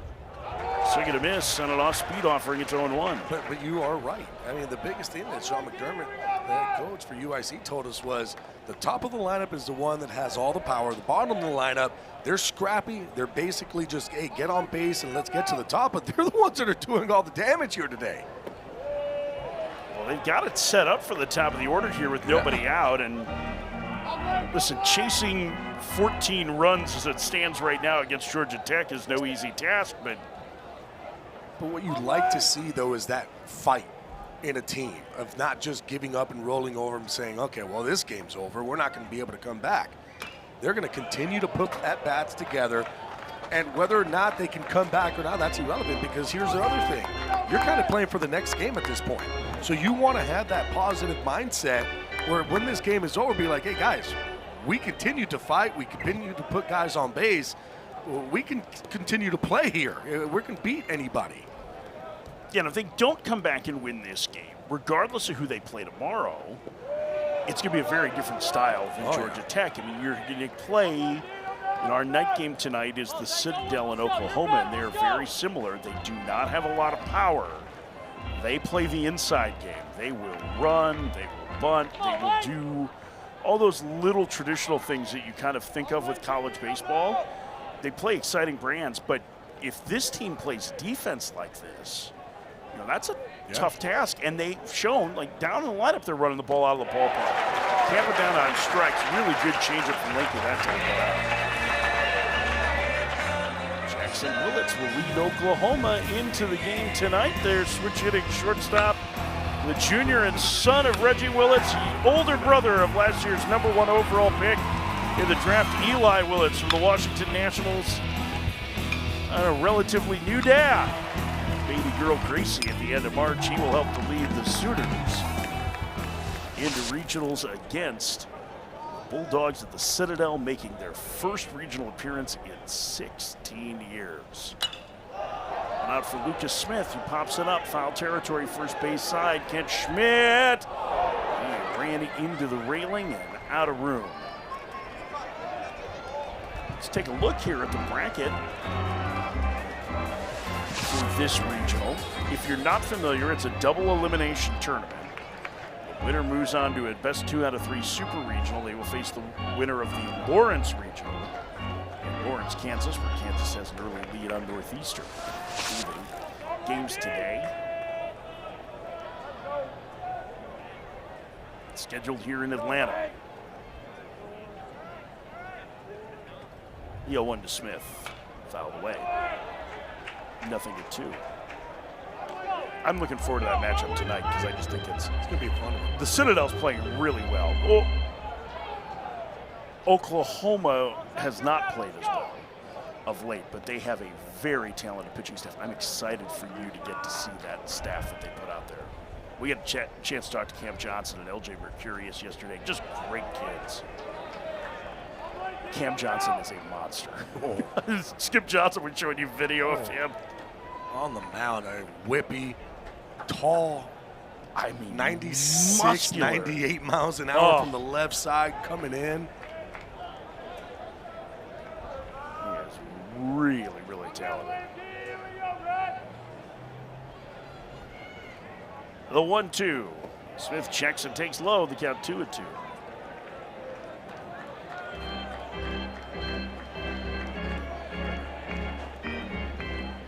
Smith trying to help close the gap a little bit. 2 aboard with 1 out for the Flames here in the 5th.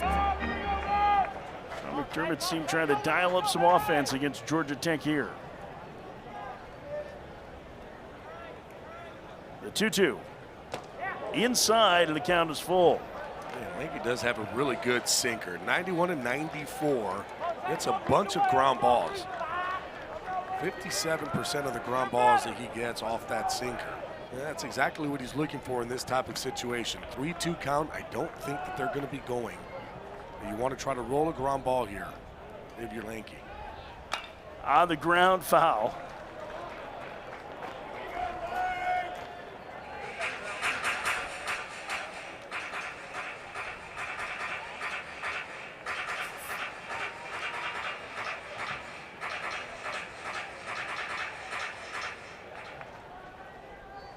The Runners get their lead with 1 out here in the 5th.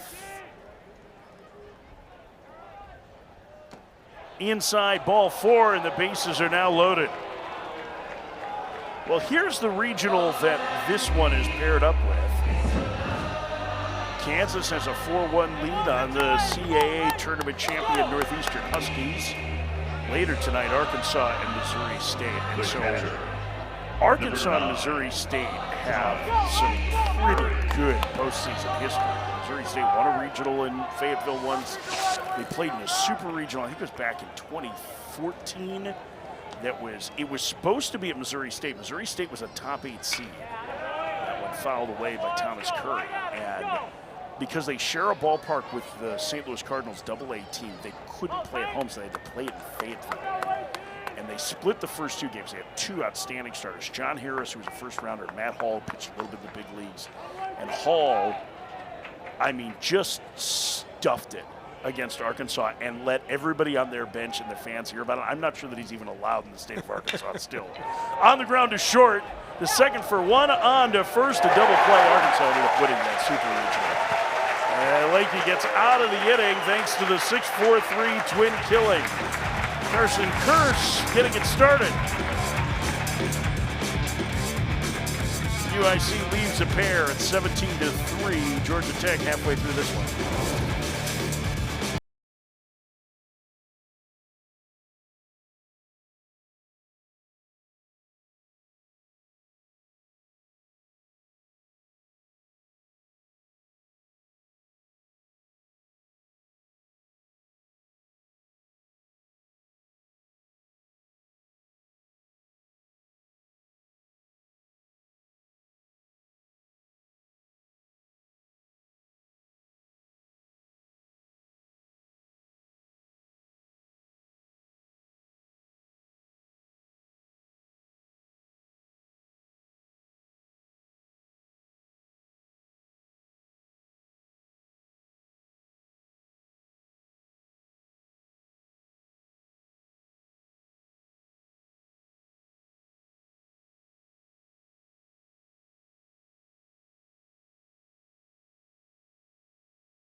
in today's Capital One rewarding performance. It's the Georgia Tech offense.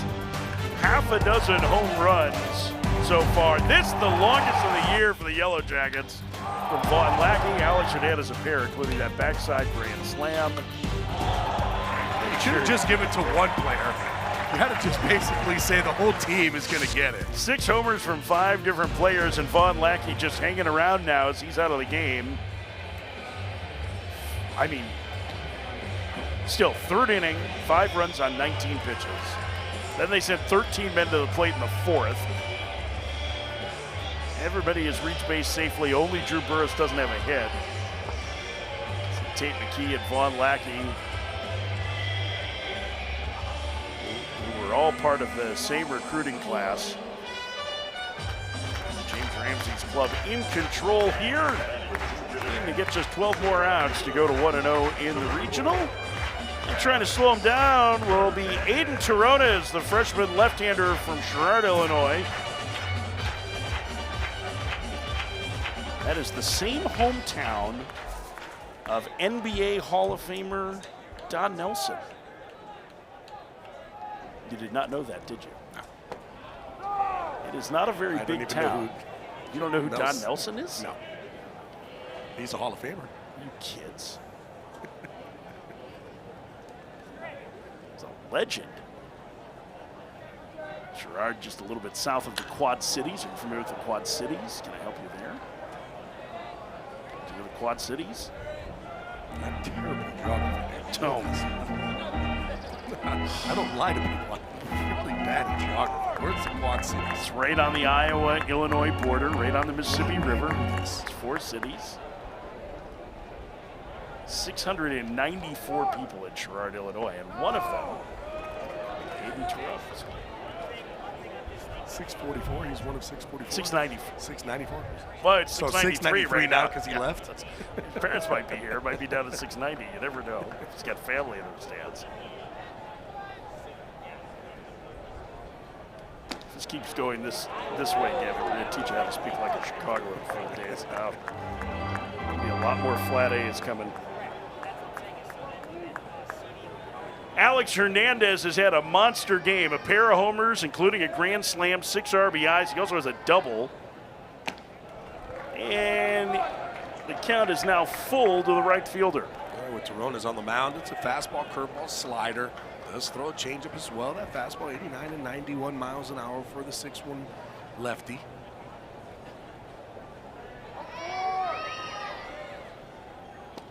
Big breaking ball, strike 3. Hernandez tossed his bat away.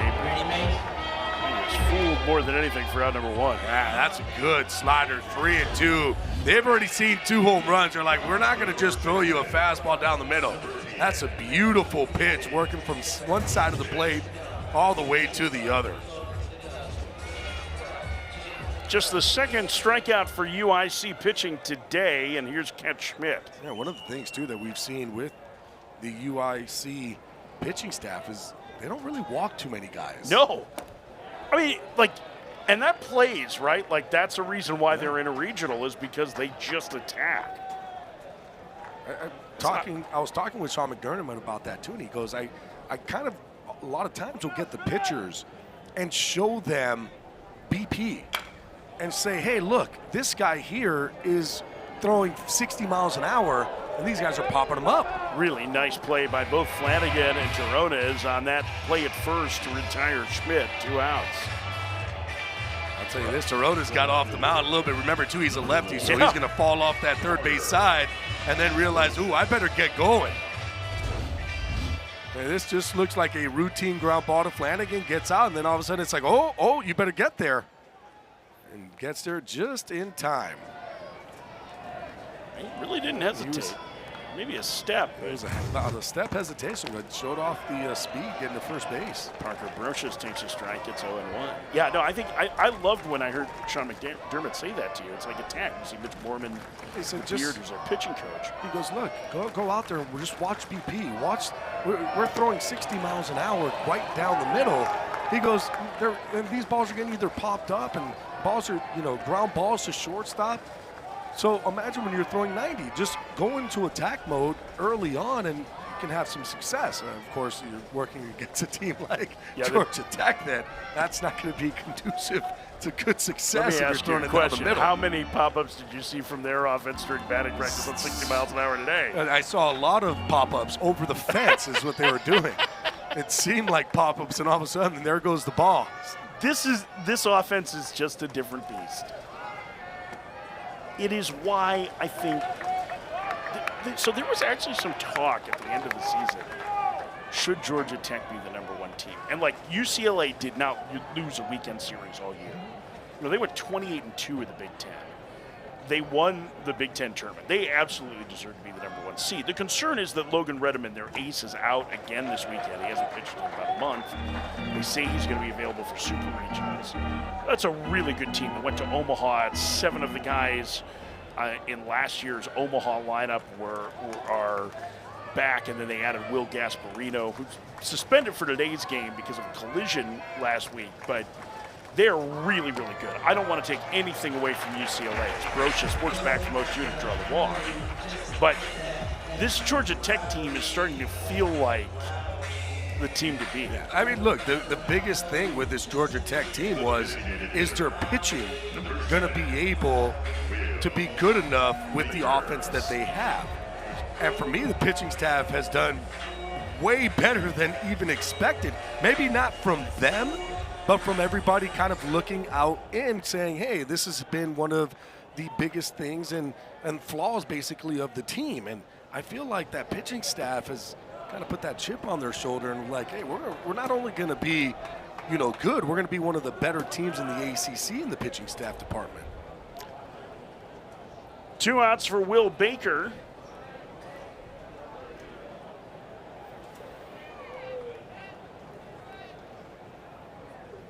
He takes outside. It's 2-0. The NCAA Regionals coverage for all 16 sites continues tomorrow on ESPN Plus and the ESPN app. For more information, visit ncaa.com, the home of all NCAA championships. Here comes the 2-0 to the #9 hitter, Baker. Foul back. Ooh, he had a big pass at that. 2-1.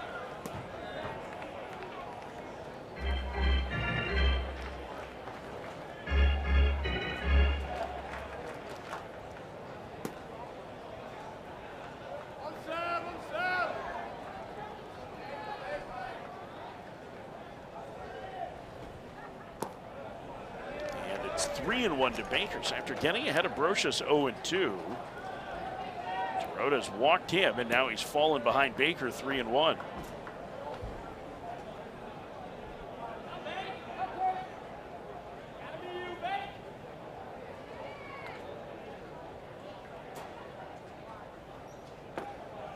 Now low and back-to-back walks here with 2 outs in the Georgia Tech 5th.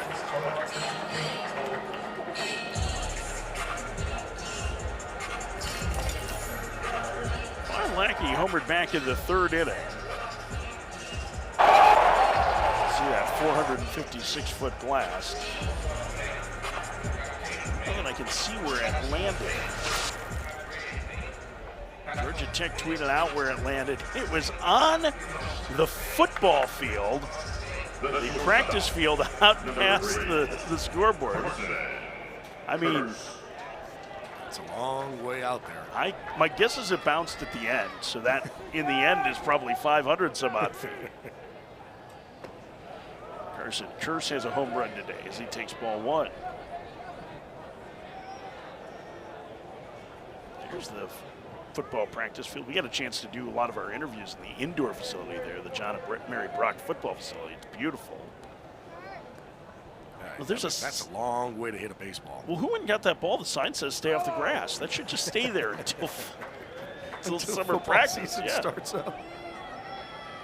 Roll the football team out there. There we go. We're zooming in on the estimated location. Did he hit it through the goalpost? That's the question. The 2-0. And the count 3-0 to Kearse. Well, these Georgia Tech hitters, even in a blowout game, are not going to help you out. They are not going to go outside the strike zone ever, Gabby. And You got to throw strikes against him. So you pick your poison, right? Yeah, that's the problem. It's like when you do throw a strike, it's going a long way. Fastball at 89 for strike one. Corona's getting back in the count, 3-1.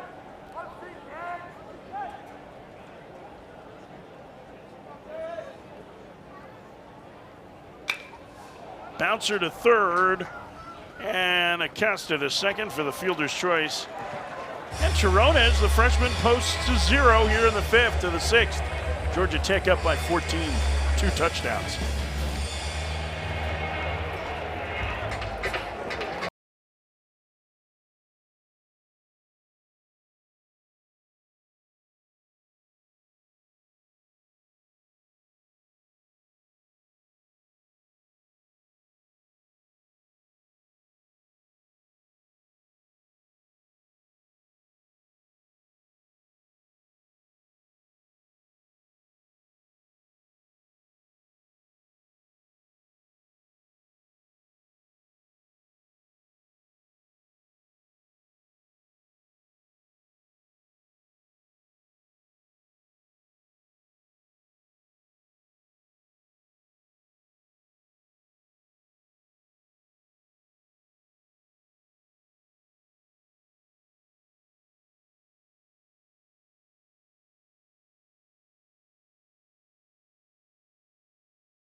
All the highlights, all the big moments.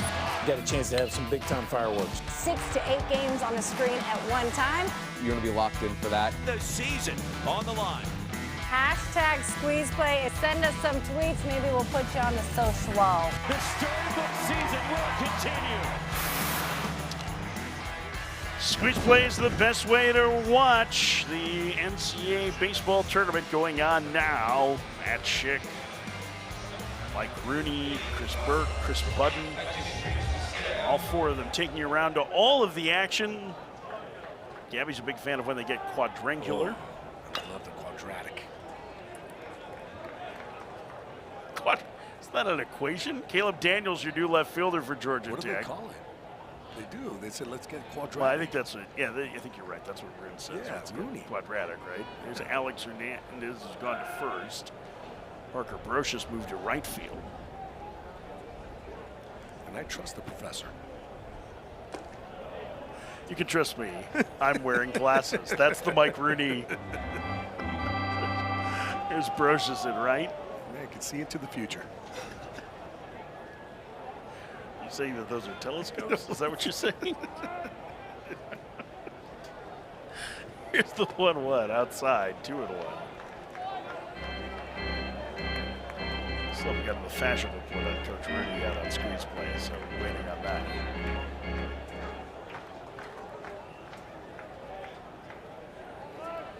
Jake Bussin waits for the 2-1, pops it up.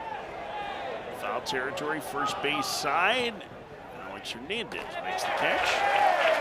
And the leadoff man is gone in the UIC 6th. Tune into the ACC Network Football Podcast every Monday at 5 Eastern on the ACC Network and on the ESPN app for the latest takes, storylines, and analysis. And who knows, maybe Georgia Tech football team will find Vaughn Lackey's home run. Yeah, it's coming on your favorite podcast network. Catch it on the ESPN app as well. One out for Alexander Wright. 1 for 2. He scored a 2-run homer from Will Flanagan that gave UIC the lead back in the second inning. Strike, it's 0-1. We mentioned it before. We had so much fun hanging out with the UIC players yesterday. It's a really loose bunch. They seem really sharp, very self-aware. Soft line in a second, caught by Hinkle with 2 outs. And all of them, like, they loved being around each other, you could tell. They loved laughing. They were having a great time. Except when we started talking Bears-Packers. Then things got a little dicey. Yeah, you threw that question out. I was like, listen, you're on your own on this one. These guys are getting way too big, and I'm too old for this one. All I know is that the Bears won the last 2 games against Packers last year.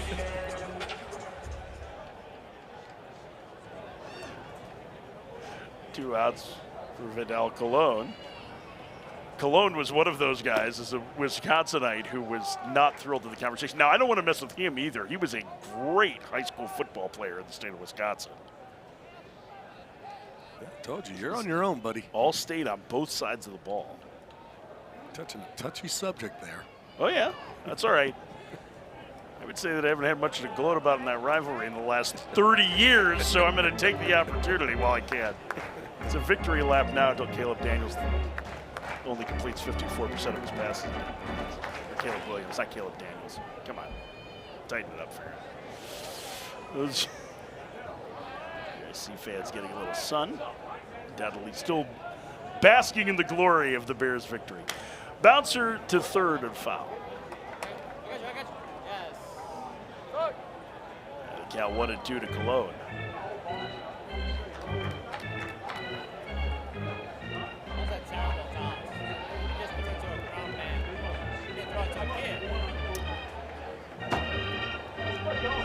See a fair amount of Chicagoans here supporting the UIC Flames. And in the dirt, 2-2.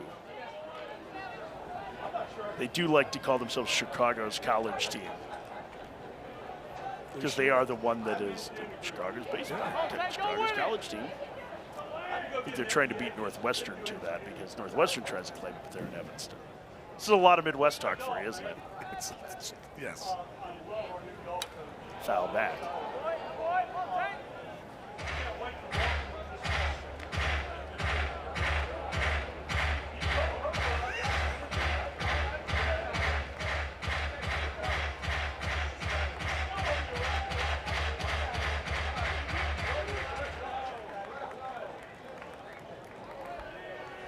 Two and two the count to Cologne.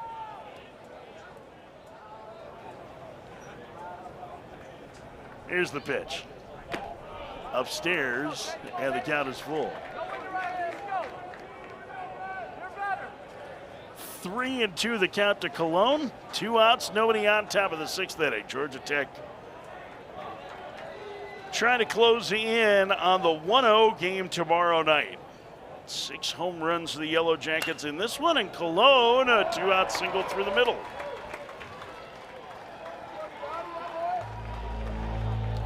Cologne getting on, bringing up the power hitter. Will Flanagan has had a day.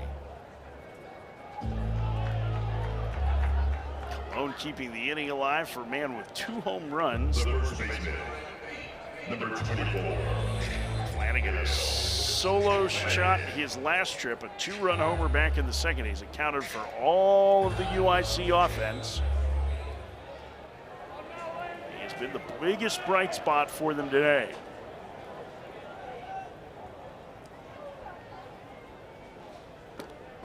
He takes a strike, comes in and out of the glove of Roger. Here's Flanagan. First home run, bat flip, knew it. 2-0 Flames. A little bit more measured on the second one with him down big at that point, but it's the Chicago flag on the chest there, the 4 stars in the dirt, and it hit Flanagan on the back foot. So UIC trying to put together a 2-out rally here in the 6th. Yeah, Flanagan didn't like that one. It was a slider, not trying to hit him. Ball just worked down. Got him right in the back of the foot. Still some pain. Still walking around over there by first. He finally just got back in.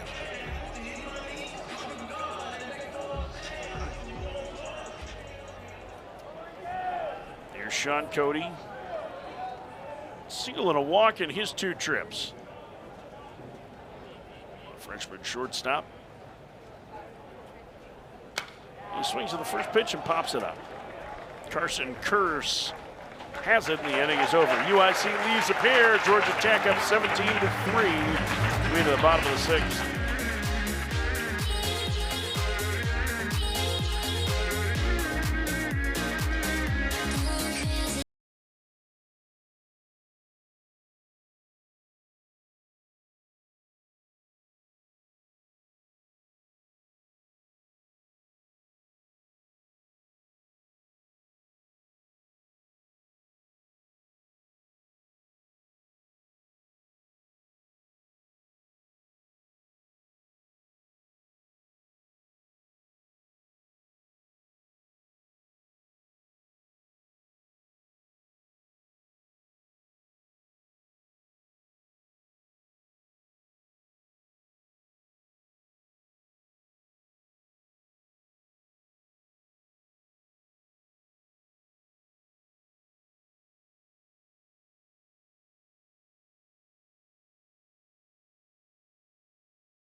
For the Men's College World Series ends up in the big leagues. See, Garrett Cole was off to a great start after coming up Tommy John surgery. Kyle Schwarber led Indiana there in 2013.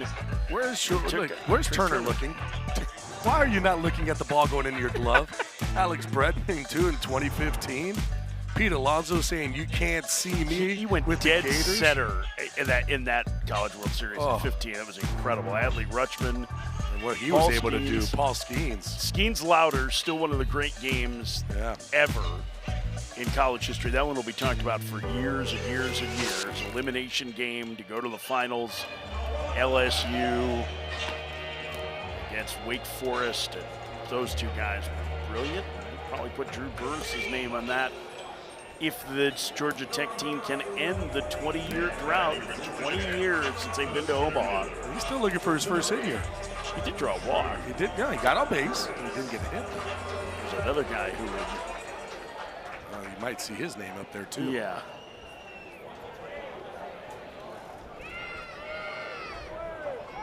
Burris 0 for 3 with a walk. First pitch inside. It's 1-0. All-time home run leader in Georgia Tech history.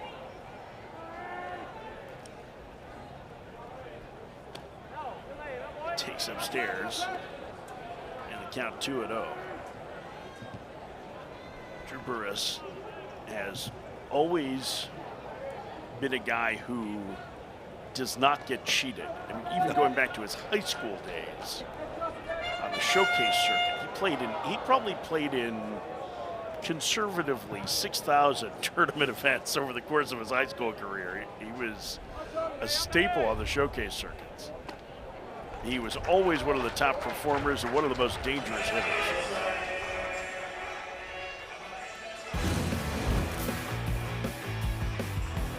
Drew Burris hits one to left, and that ball is gone. Home run king. He stands alone as the Georgia Tech all-time home run leader. 58 in a sparkling 3-year career. Number 58 on his career in the ACC tournament, and a pinch runner coming in as Burris' day is done after walking twice. It's a pinch runner for him at first. Coleman Lewis. Oh, we watched him take batting practice yesterday. Yeah, that's an impressive looking freshman. Strong. Yeah. You told me, oh yeah, that's Coleman Lewis. He's a freshman. I said, freshman? He's built like a linebacker. Jared Avicula pops it foul. Thomas Curry throws the mask away, and Avicula retired for out number 1. Charlie Taxi, the new pitcher. Freshman from Cary Grove High School in Cary, Illinois. You gotta love too, Sean McDermott letting the freshman go out there and kind of get some work in. 12 walks in the 15 innings of work. It's a sinker, slider. He does throw a four-seam fastball, tries to throw that at the top of the zone. Will throw an occasional changeup, but he's mostly going to be a sinker, slider. That's where he tunnels those two pitches. Rogers takes a strike, 0-1. The catcher who replaced Vaughn Lackey came out of the game earlier. Talented right-handed hitter with power. Yeah, I love this idea from Sean McDermott. Hey, this is the perfect chance to give your freshman experience because realistically, as Rogers, robbed of extra bases on a fine effort from Acosta. Kevin Acosta just took away a double. Dude, they have such range defensively. It's so impressive. I didn't think he was going to get it. Look where he is. Look how far he has to go to make the dive, make the play, and keep it from being a double. That ball was hit 96 miles an hour. It was hit hard. Here's Ryan Zuckerman, leading home run hitter for the Yellow Jackets. But I love this idea of pitching the freshman here because, listen, you're running out of days on your schedule. It's a chance to put him in this environment, right, and get him ready for next season, which you want to win the Valley again if you're UIC. And you want to have that thought where I've been there and I've done that before when you get in those situations again. On the ground foul. James Ramsey leaping over it. He's an outfielder. Infielder makes the play, outfielder moves over. Infielder goes to try to make the play. The outfielder, nope, I'm jumping.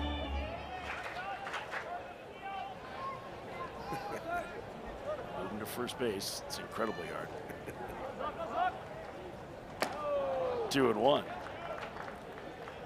But I also think the other part for it is, if you're UIC, you gotta save your arms. Yeah. If you're gonna shock the world and win this regional, or at least stay alive as long as you can in this regional, and I don't want to rule anything out. You know, you get another couple cracks at Georgia Tech. Who knows what happens, right? If you end up in a regional final or something. But the best way to do it is to save your best pitching for tomorrow. At this point, down 14 with 9 outs to play with offensively. You had your best pitcher start, didn't go the way that you wanted to, so now you have to pivot. UIC's only won, I think, 3 regional games in their history, so setting themselves up for tomorrow to win one. And listen, like, the Valley's had some success the last 3 years in the tournament. They usually have good performing teams. Well, Zuckerman to first and foul.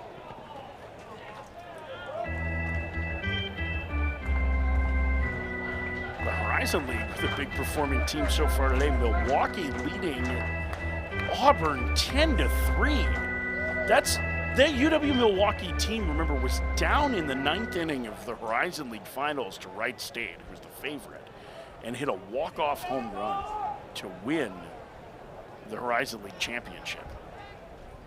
Auburn just hit a 3-run homer to make it a 10-3 game. Zuckerman goes down on strikes, 2 outs.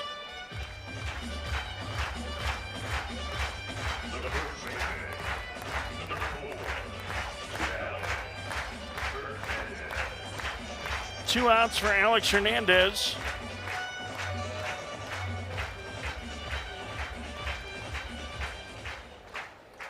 Hernandez, a big day, 3 extra base hits and 6 RBIs. Takes upstairs, 1-0.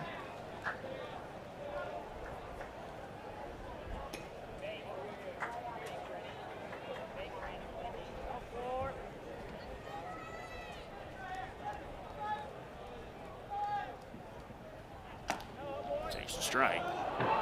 Here's the 4th inning. Here's his grand slam. Opposite field, light pole power. I mean, it was about 3/4 up the way of that light pole. Easy pop. Is hitting a home run off the light standards a more rewarding dong than hitting it off of the foul pole, right? The noise. Well, the other thing is too is like when it goes past. Usually, if it goes into the trees, you're like who knows where it hit. But when it hits the light pole, you can see like, hey, look, it hit up here on the light pole. Oh. Hernandez to right center field and deep again, and his third of the game.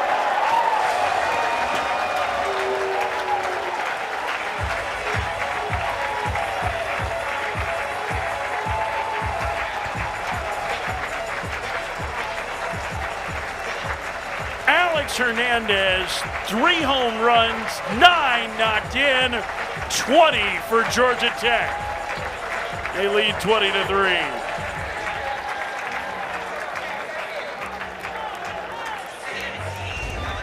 I mean, he only needs a solo home run to hit a cycle home run. This is a 3-run shot. We had just finished showing the grand slam at where it went to right center field. Same exact swing, same exact power, 107 miles an hour off the bat. That one was only 403. The grand slam was 425. So he has a 2-run homer. He has a 3-run homer. He has a grand slam.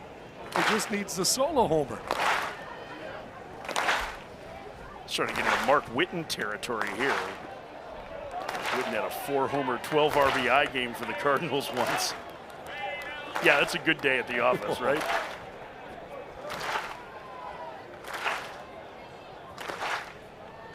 McDougal? Who's the one from Florida Marshall State? McDougal. Marshall McDougal. Yeah, hit 6 home home runs. runs. Yeah, we just passed the anniversary of that a couple weeks ago. I saw that. Caleb Daniel entered this game several innings ago on defense. He was in a platoon with Parker Brocious for most of the year. And Brocious won the starting job as senior, but Daniel, really talented left-handed hitter. For Hernandez, first career 3-homer game, 3rd multi-homer game of his career. His other 2 were against Western, or his last one, he had a pair against Western Kentucky last year in the Oxford Regional. Up the middle, knocked down by Bussin, and his throw to first not in time. And Daniel reaches on an infield hit. And the inning will continue for Georgia Tech.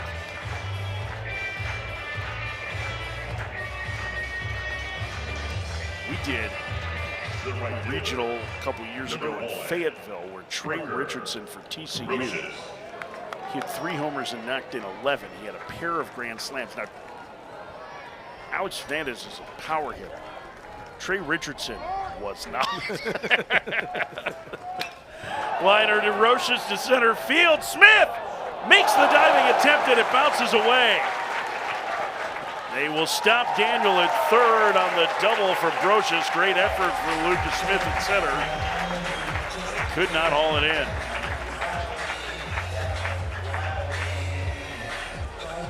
He was on that one and he hit the turf. I tell you what, the ball off the bat, 103 miles an hour, line drive, straight to Smith. I thought he had a beat on it too. This is the 2nd time that it seems like the ball is in the glove and just cannot keep it in there, and ball flies out. We had one earlier with Cologne and left, that one now in center, where guys making great plays to get there. Seems like the ball is straight in the glove, just can't haul it in as they make contact with the ground.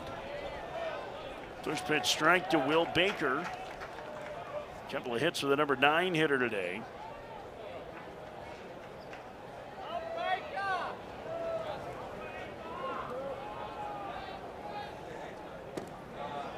Down low.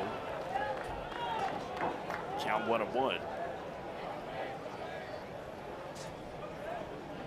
Other potential upsets across the tournament landscape. USC upstate a 3-run first inning. They lead Oklahoma State early on. Back through the middle, that's a base hit.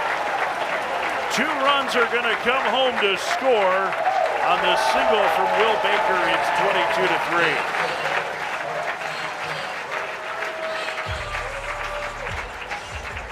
And for the 3rd time in the last 4 innings, Georgia Tech is going to send at least 9 men to the plate.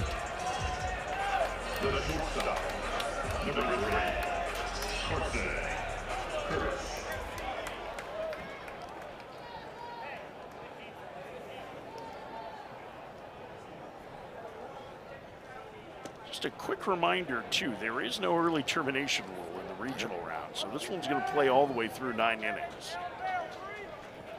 If you're a Tech fan sitting at home and wondering, they're going to play this one all the way through. So a chance for more. Off the end of the bat, bobbled by Flanagan. Underhands to first in time to get him. And the inning is over. The big day for Alex Hernandez continues. A career day for the sophomore. Another home run the opposite way. This one a 3-run shot. 3-homer day for Alex Hernandez.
Regionals presented by Capital One. NCAA baseball regionals roll on today. Coming up after our game, St. John's of Florida State will do battle in Tallahassee. So coming up at the top of the hour. Then Troy faces Miami at 6 p.m. Eastern. You can watch both games on the ACC Network. We'll stream every inning on the ESPN app. Our line score is pretty loud. Carson Kearse, the leadoff hitter for Georgia Tech, has hit in all 6 innings so far. 3 times Georgia Tech has batted around, 3rd, 4th, and 6th. And their third pitcher of the game will be Charlie Wilcox, who will take over. Lewis stays in the game in right field. And Will Baker, DH, moves to second. You see the numbers on Charlie Wilcox.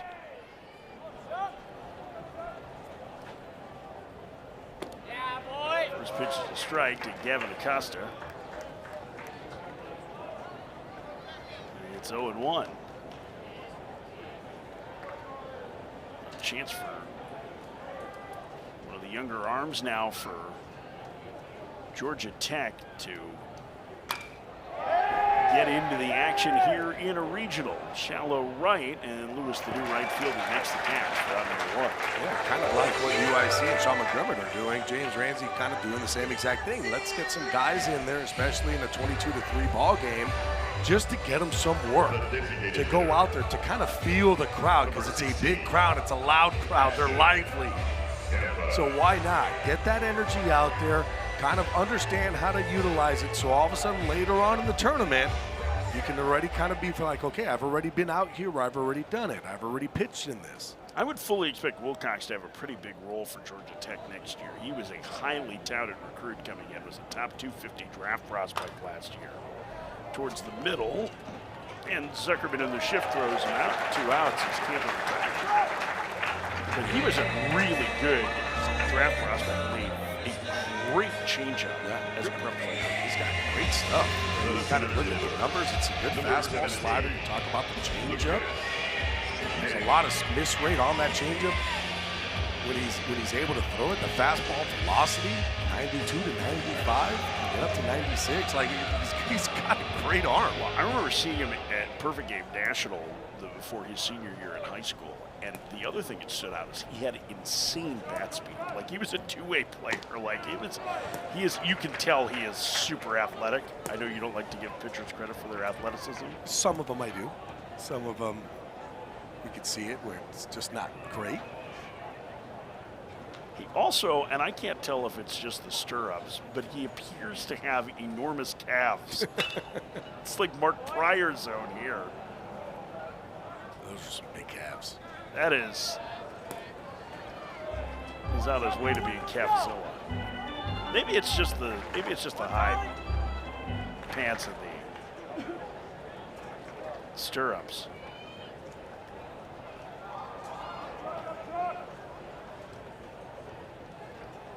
In the dirt, 1-2.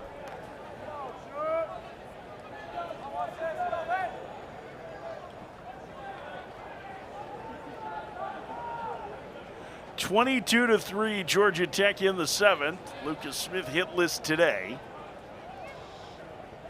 And the UIC outfielder sends a foul down the right field line and out of play.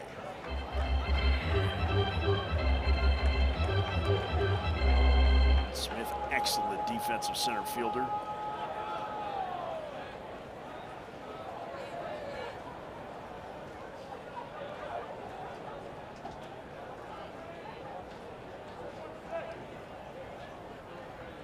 Upstairs.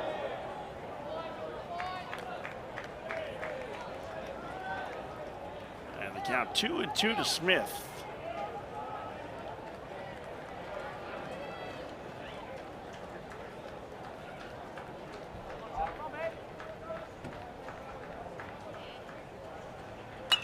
And he swings and skies one into shallow left. Coming in to make the catch is Daniel, and it's a 1-2-3 inning for Charlie Wilcox. Time to stretch here at the Flats with Georgia Tech leading UIC 22-3.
Georgia Tech is a place known for its legends. You see a great Kevin Brown and Mark Teixeira.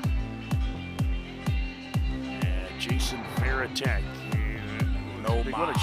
There's Mark Teixeira. It's Varitek before, who helped along with Matt Wieters to make this catcher U. And you see some of those legends. Ty Griffin, who's a big Team USA star and a former first rounder. Nomad. Jake Payton. Really cool inside their baseball facility. See Teixeira and Varitek. Ooh, that's a great throwback. Give me one of those. I say Noma, you say great.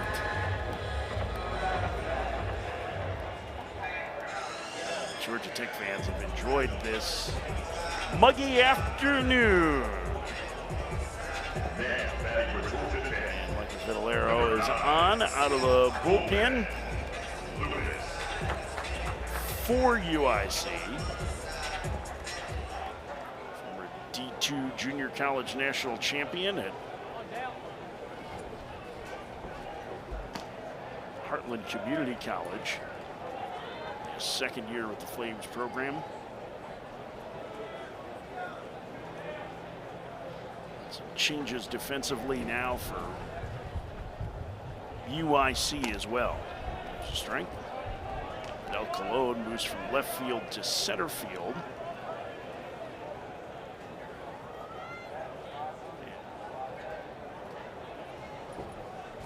So 1-1 to Coleman Lewis upstairs. It's 2-1.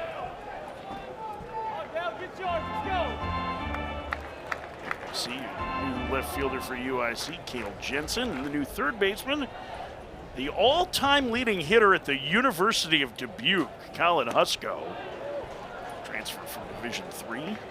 And is the most excited a Loras College alum will ever be about mentioning the University of Dubuque, I can tell you that.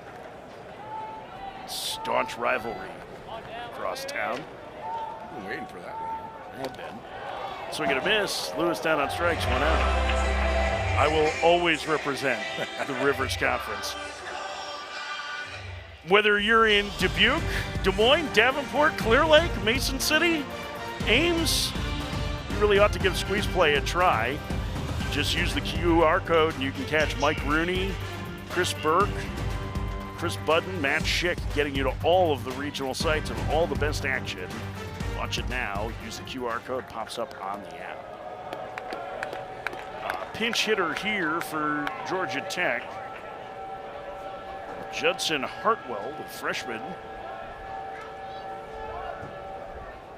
Batting, this is the pitcher spot with Will Baker going in at second base, the DH. So they lost the DH in the last half inning, and so pinch hitting here is Hartwell.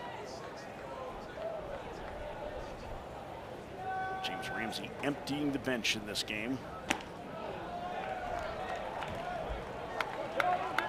Freshman out of Prince Avenue Christian. Really count 2-1. Yeah, not easy either. It's great to be able to give guys the opportunity to get out there and get an at-bat.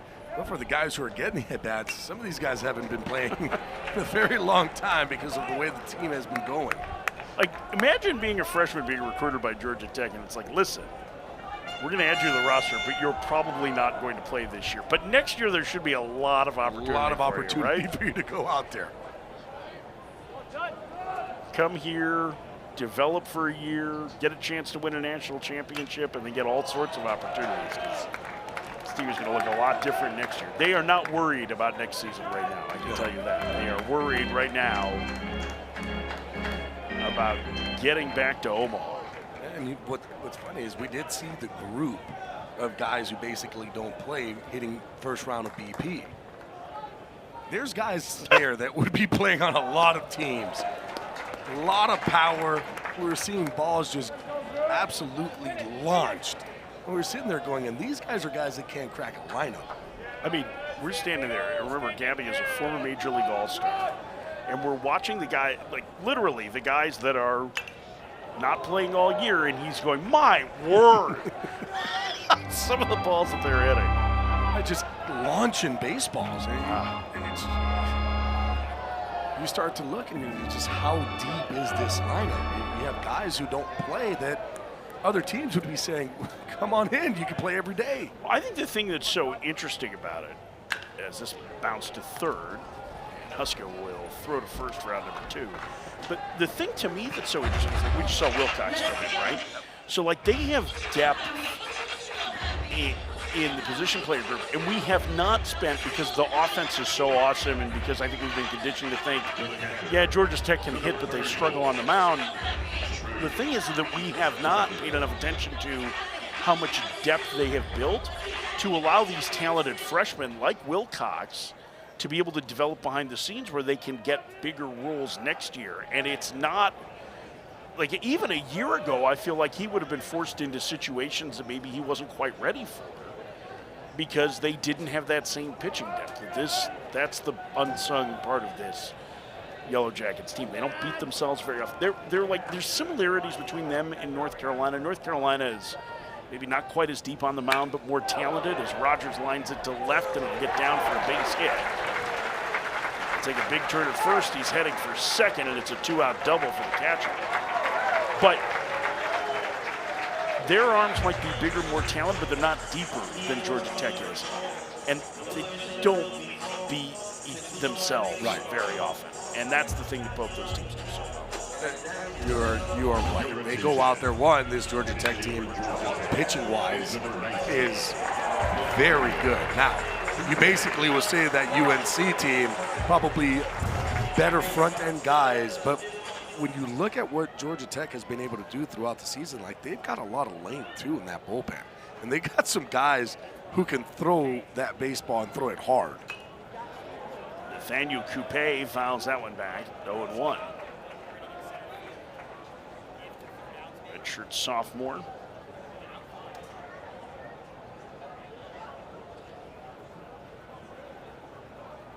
Coupe off the bench, waiting for the 0-1. Check swing, roller, foul. It's 0-2. Yeah, I think the more you watch the Georgia Tech pitching, the more you get impressed by it. But you have to see it. You can't just come in and out to watch it. You have to go, okay. Because there are going to be days that they give up a 9 spot because they play here. Yeah. And, like, good pitchers can get hit around in this ballpark. Coupe hits one high and deep down the left field line, and that ball is foul. Bid for his second home run of the year. Coupe was one of those early batting practice guys who I believe hit one and you went, yes, very strong. That's the thing too, is that you see the players now. I mean, the strength training that they're doing.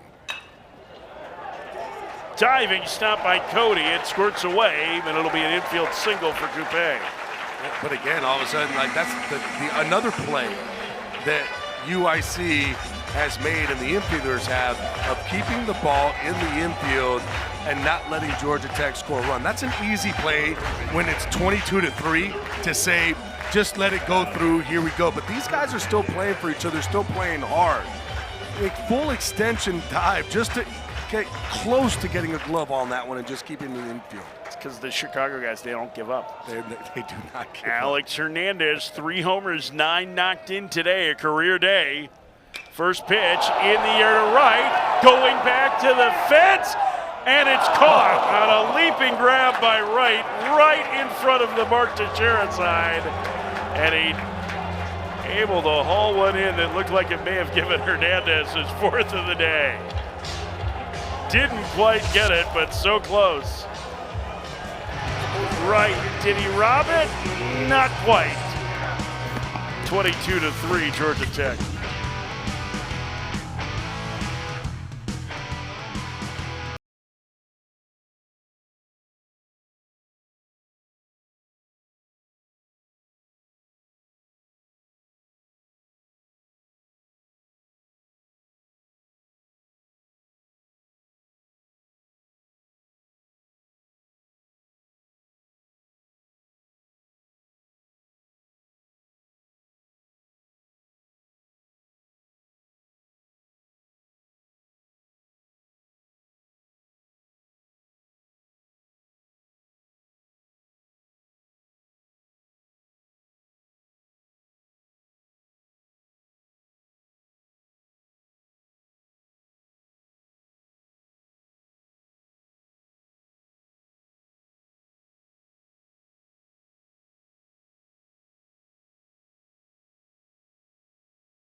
The real fun. Just just getting started. Run straight for the breakaway. The celebration is on.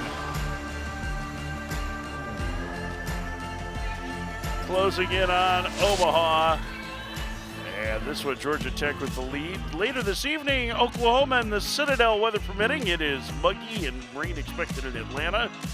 But if we get that one in, that is going to be a very different game than this one. It is going to be speed and contact, and Oklahoma's offense, they call it chaos. They spell that with an O-U. And the Citadel runs something similar. I cannot wait for that game. It's going to be so much fun. Von Lackey signing autographs during the game. One of the biggest stars in the country. The biggest home run of the year for Georgia Tech, 456 feet in this. Yeah. Xavier Vicens is in, another one of those big pitching prospects that we talked about for Georgia Tech. Huge strikeout numbers, despite the high ERA. Thomas Curry trying to check his swing. Foul tips in the glove. It's okay. Yeah, it's that low three-quarter release, 90 to 93 miles an hour. A lot of run because of where he releases that baseball. But you're right. I mean, it's guys really aren't hitting too much off of him either. Just giving up a batting average of 200 against him. It's going to be that sinker-slider combo mix. He will throw a changeup. It's going to look like that sinker. It's going to go underneath to a righty, underneath their bat. Going to go away from a lefty. Here's the 1-1. Strike and count 1-2. Go with it, Jamie, come on.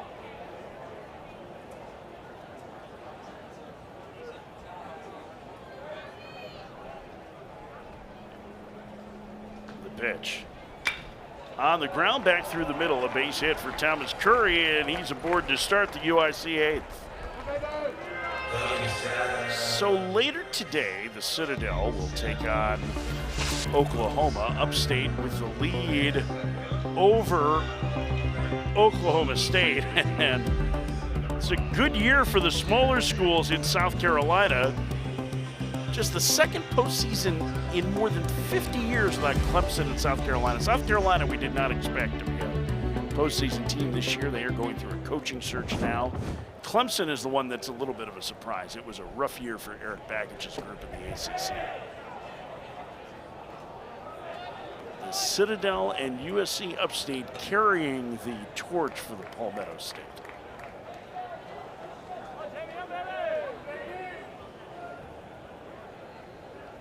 Jake Bussin is 0 for 3. Second baseman pops it fouling out of play. It's 1-1. One of the things that we were talking about with the UIC guys yesterday was they, right before the holidays, and Curry was right in the middle of that, they do a scavenger hunt.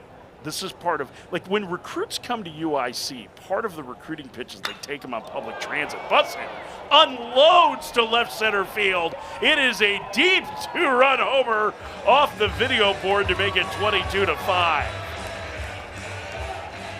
Wow.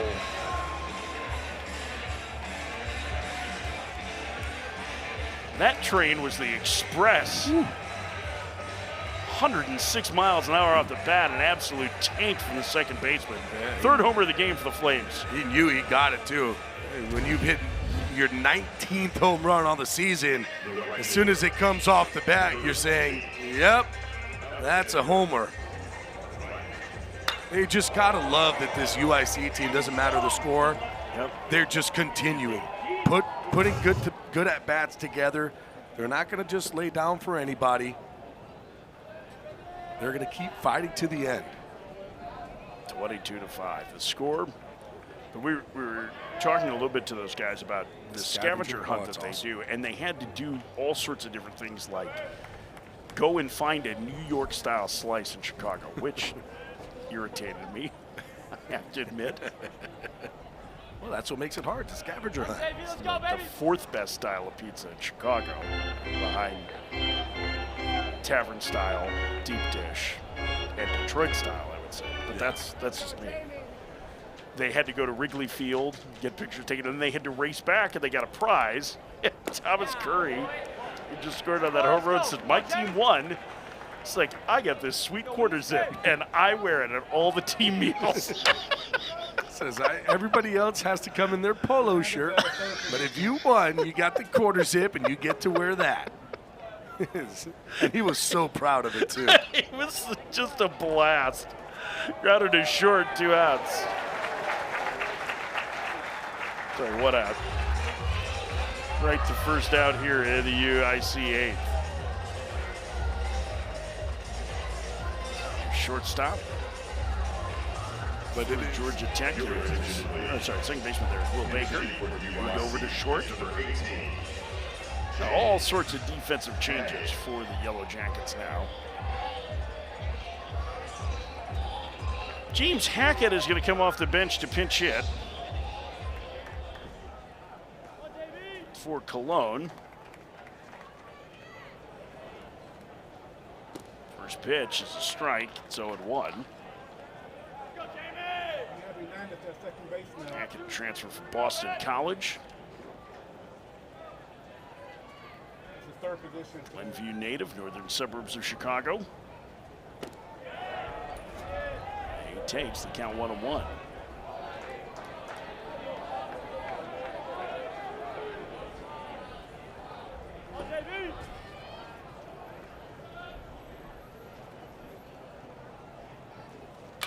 On 1, popped up, foul and out of play. And the count 1-2. Alex Hernandez now at second, so he's played right field, first base, and second base.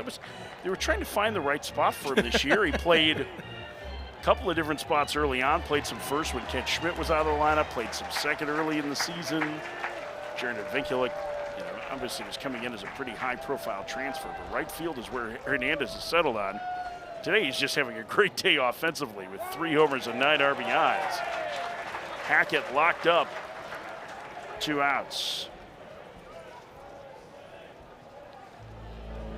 It's all ACC all weekend long. Catch coverage on the ACC network starting tonight after all games featuring ACC teams are finished for the evening. If you missed the show, you can catch up on all the highlights tomorrow on ACC network and on the ESPN app. 2 outs for Will Flanagan, who's homered twice and been hit by a pitch. The first baseman takes a strike. It's 0-1. 22-5. Georgia Tech with the lead in the 8th.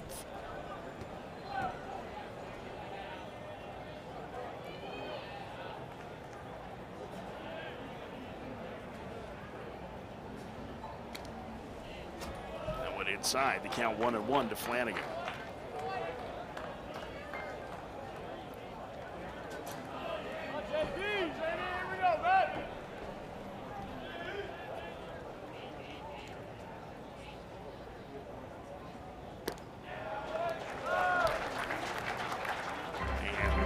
Count out 1-2 to the left-handed hitting Flanagan. Flanagan with 2 home runs on the day himself. Seeing if he may be able to get that 3rd one. Chest pitch. That's a good backdoor slider. Do it right here.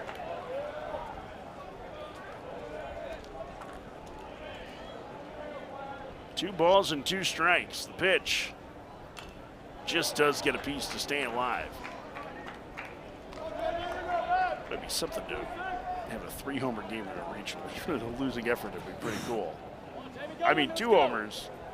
I feel like I'm getting greedy for Will Flanagan here. Like I want to be a little greedy for Will Flanagan. It would be cool to have 2 guys playing in a game that both had 3 home runs. 2-2. Swing and a miss. He goes down on strikes. And the inning is over. To the bottom of the 8th, 22-5, Georgia Tech.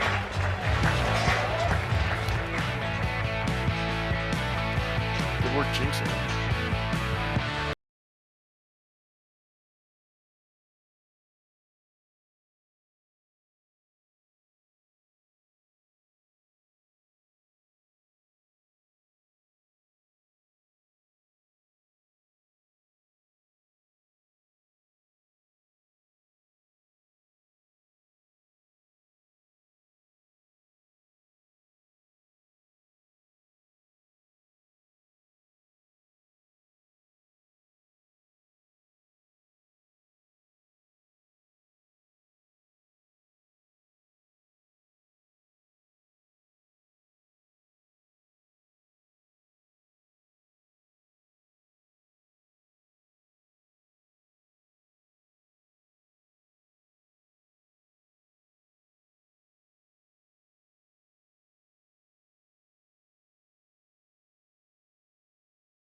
The NCAA Baseball Regionals are presented by Capital One. What's in your wallet? A lot of home runs today for Georgia Tech is in their wallet. They have cashed in a 22-5 lead over the Flames of the University of Illinois Chicago, the Missouri Valley regular season and conference championship champions. The senior Peyton Parton, who started his collegiate career at St. Ambrose University in the Quad Cities. Been hearing a lot about this Quad City. Takes over. Product of Alaman High School in Moline, a small high school power in the state of Illinois.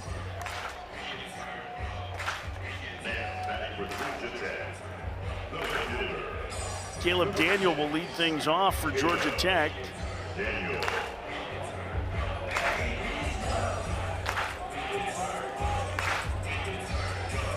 Georgia Tech's offense sparked by Alex Hernandez, career day today. 3 home runs, 9 RBIs. Narrowly missed a 4th home run in his last at bat. As Daniel bats against the senior and serves it into center field. Moving over, Lucas Smith to make the catch. Route number 1.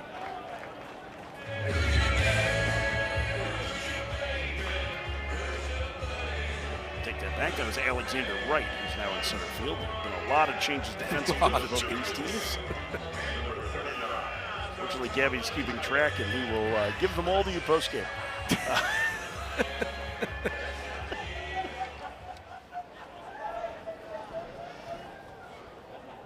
One out for Tyler Nisus.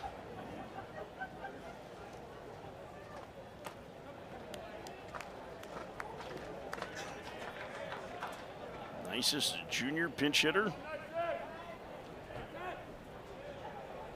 Actually came into the game defensively in the last half inning.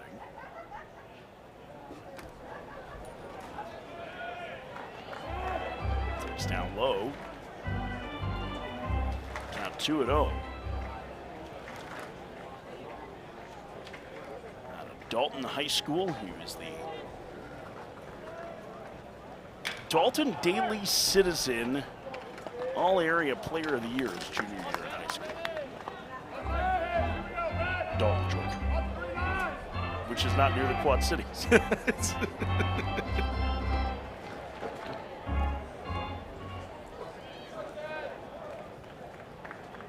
2-1 the count to Nisus. One hop past the second baseman into right field. Hard. He will be aboard here. Here's some of the headlines from the tournament on the opening day today. Milwaukee, the UWM Panthers. School of AJ Blueball and Dalton Varsho with an 11-5 lead over number 4 seed Auburn. The 6th, Liberty beat Boston College in Athens, and Oklahoma State has just tied up USC Upstate 4-4. Boy, they gave that one an error. That was 110 miles an hour off the bat. That's a tough one. That's not a routine crowd ball. That ball was smoked. I don't think either error that has been given to Bussett has been all that. The first one probably should have been an error, but it wasn't an easy play. That one was difficult. Very difficult. When you see 110 miles an hour off the bat and that ball gets on you in a hurry, couldn't even make a play on it.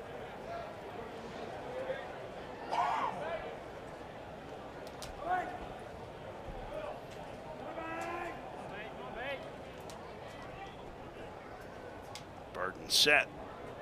The 2-0. And it's 3-0 now to Caleb Daniel. Excuse me, Will Baker. Baker has been in the game the entire time. Started as a DH, now at second. 3 hits for the Aussie. He wants to join that club of double-digit home run hitters. Everybody was on 9 other than him got to double digits today as he takes a strike, gets 3-1. So this is his last chance. Do you think he will be spending a little more time in the weight room after the game tonight, if that's the case? He might be.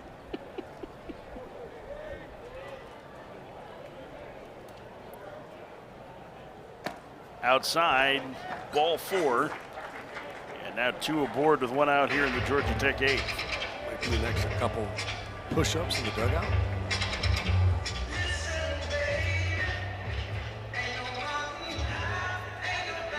Is that something that you did if you didn't? I've definitely done push-ups in the dugout. One, it's because it's funny when you hit a ball deep onto the warning track and you come in and you mess around and you do, 4 or 5 push-ups. You get a laugh from your teammates. Cade Brown, his first plate appearance. As he takes low, 1-0. Sophomore transfer from Georgia.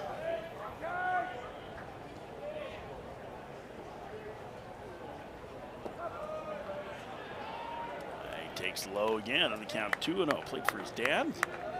High school, Chan Brown. A lot of area player of the year. The Gwinnett Daily Post player of the year his senior year in high school. And they count 2-1 now to Brown. A final in Morgantown. Kentucky beats Wake Forest 6-5. The controversial Kentucky selection by the committee, and they win the opener against Wake. Only play for Husko will be to first for out number 2. I like too what Husko did there. Didn't panic either. Saw that there wasn't going to be a play anywhere else. Comes back, makes a nice throw over to first. So here's the play. This ball is hit. You have a runner coming at you. He plays it in the way he's supposed to, realizes, you know what, I'm not going to be able to make the tag there. There was nobody at second. Nice and easy, just toss over to first. Coleman Lewis entered the game in the 6th inning. This is his 3rd plate appearance. It's the 8th.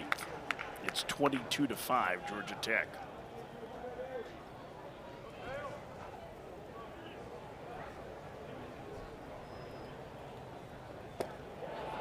Cannot hold up. It's 1-1. Look, he's hitting in the same spot as Drew Burris. So you have to go up there and swing hard, apparently, if you're hitting in that 2-hole spot. Because every single swing that Burris takes is for a home run. And it looks the same way for Lewis. 2-1. It's a damage spot. I mean, you're hitting second in the lineup, right? That's what the best hitter's supposed to be. There's Burris.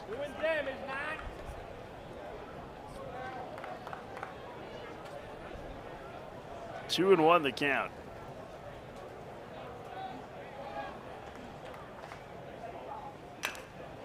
Bouncer to the right side. Barton will underhand to first, and he pitches a scoreless 8th in his postseason debut. Nicely done by the senior.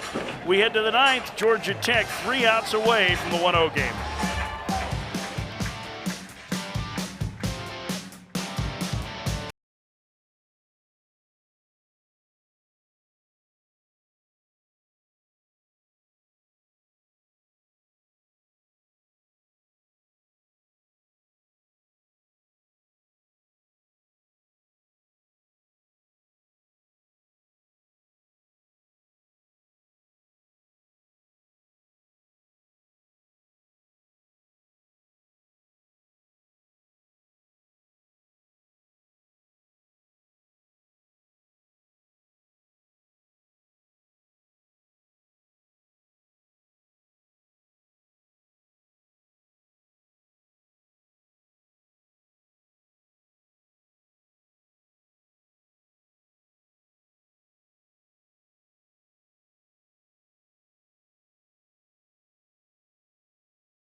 We head to the 9th inning. Georgia Tech 3 outs away from moving into the winner's bracket and the 1-0 game tomorrow night against the winner of the Citadel and Oklahoma this evening.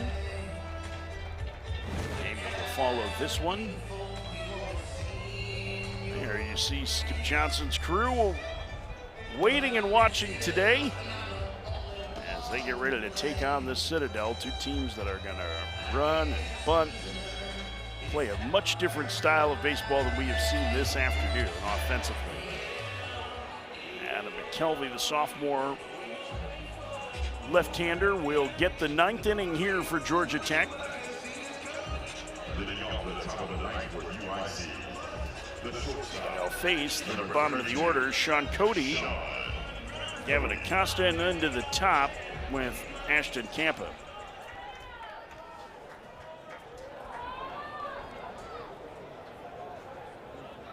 It has been a thorough offensive performance for Georgia Tech as Cody swings at the first pitch and sends it to left.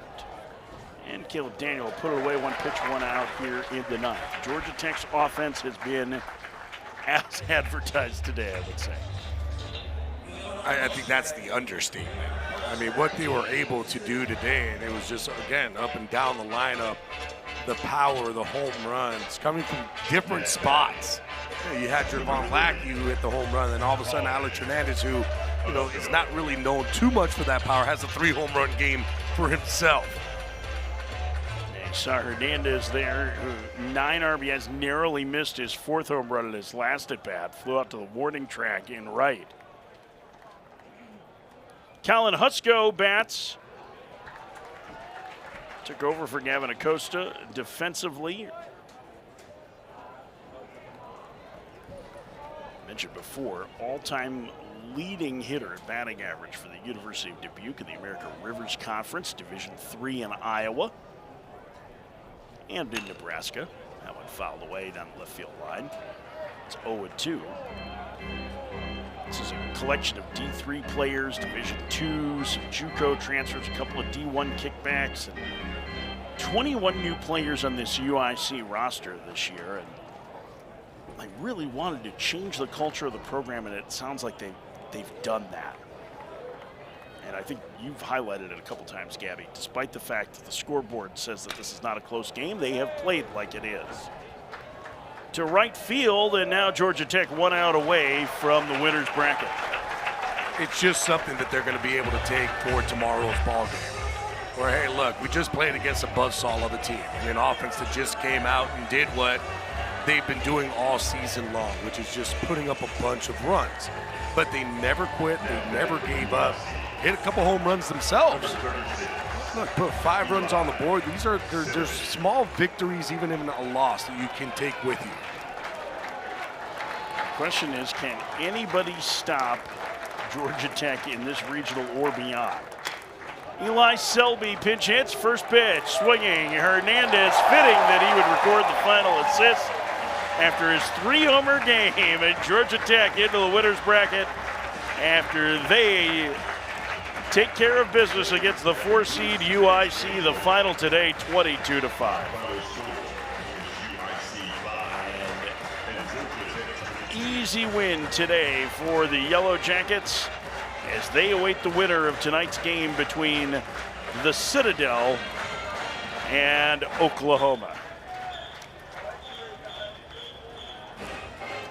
And you see James Ramsey, the ACC Coach of the Year, has to be very proud of the way they executed their offense tonight.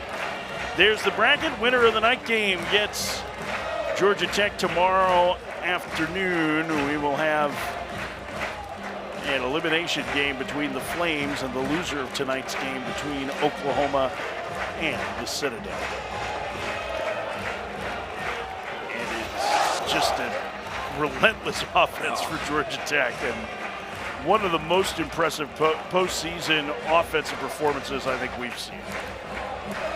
You don't see an offense like this all season long, and all of a sudden it just goes away. And they showed it why. And this is a team that, when you see them in person and you're watching them, the interactions that they have with one another, it's all about one thing. It's not only about even getting to Omaha anymore, it's about winning the whole thing. And that's the mindset that those guys have day in and day out. And it's all led by that guy right there. James Their Ramsey. head coach, James Ramsey. Yeah, Ramsey with his family there, as he is after every home win. His kids celebrate with him on the field.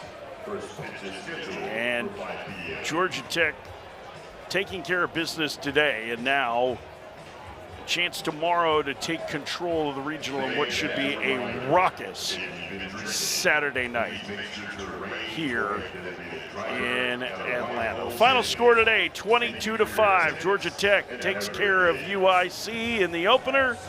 A huge offensive performance as the top-hitting team in the nation scores 22.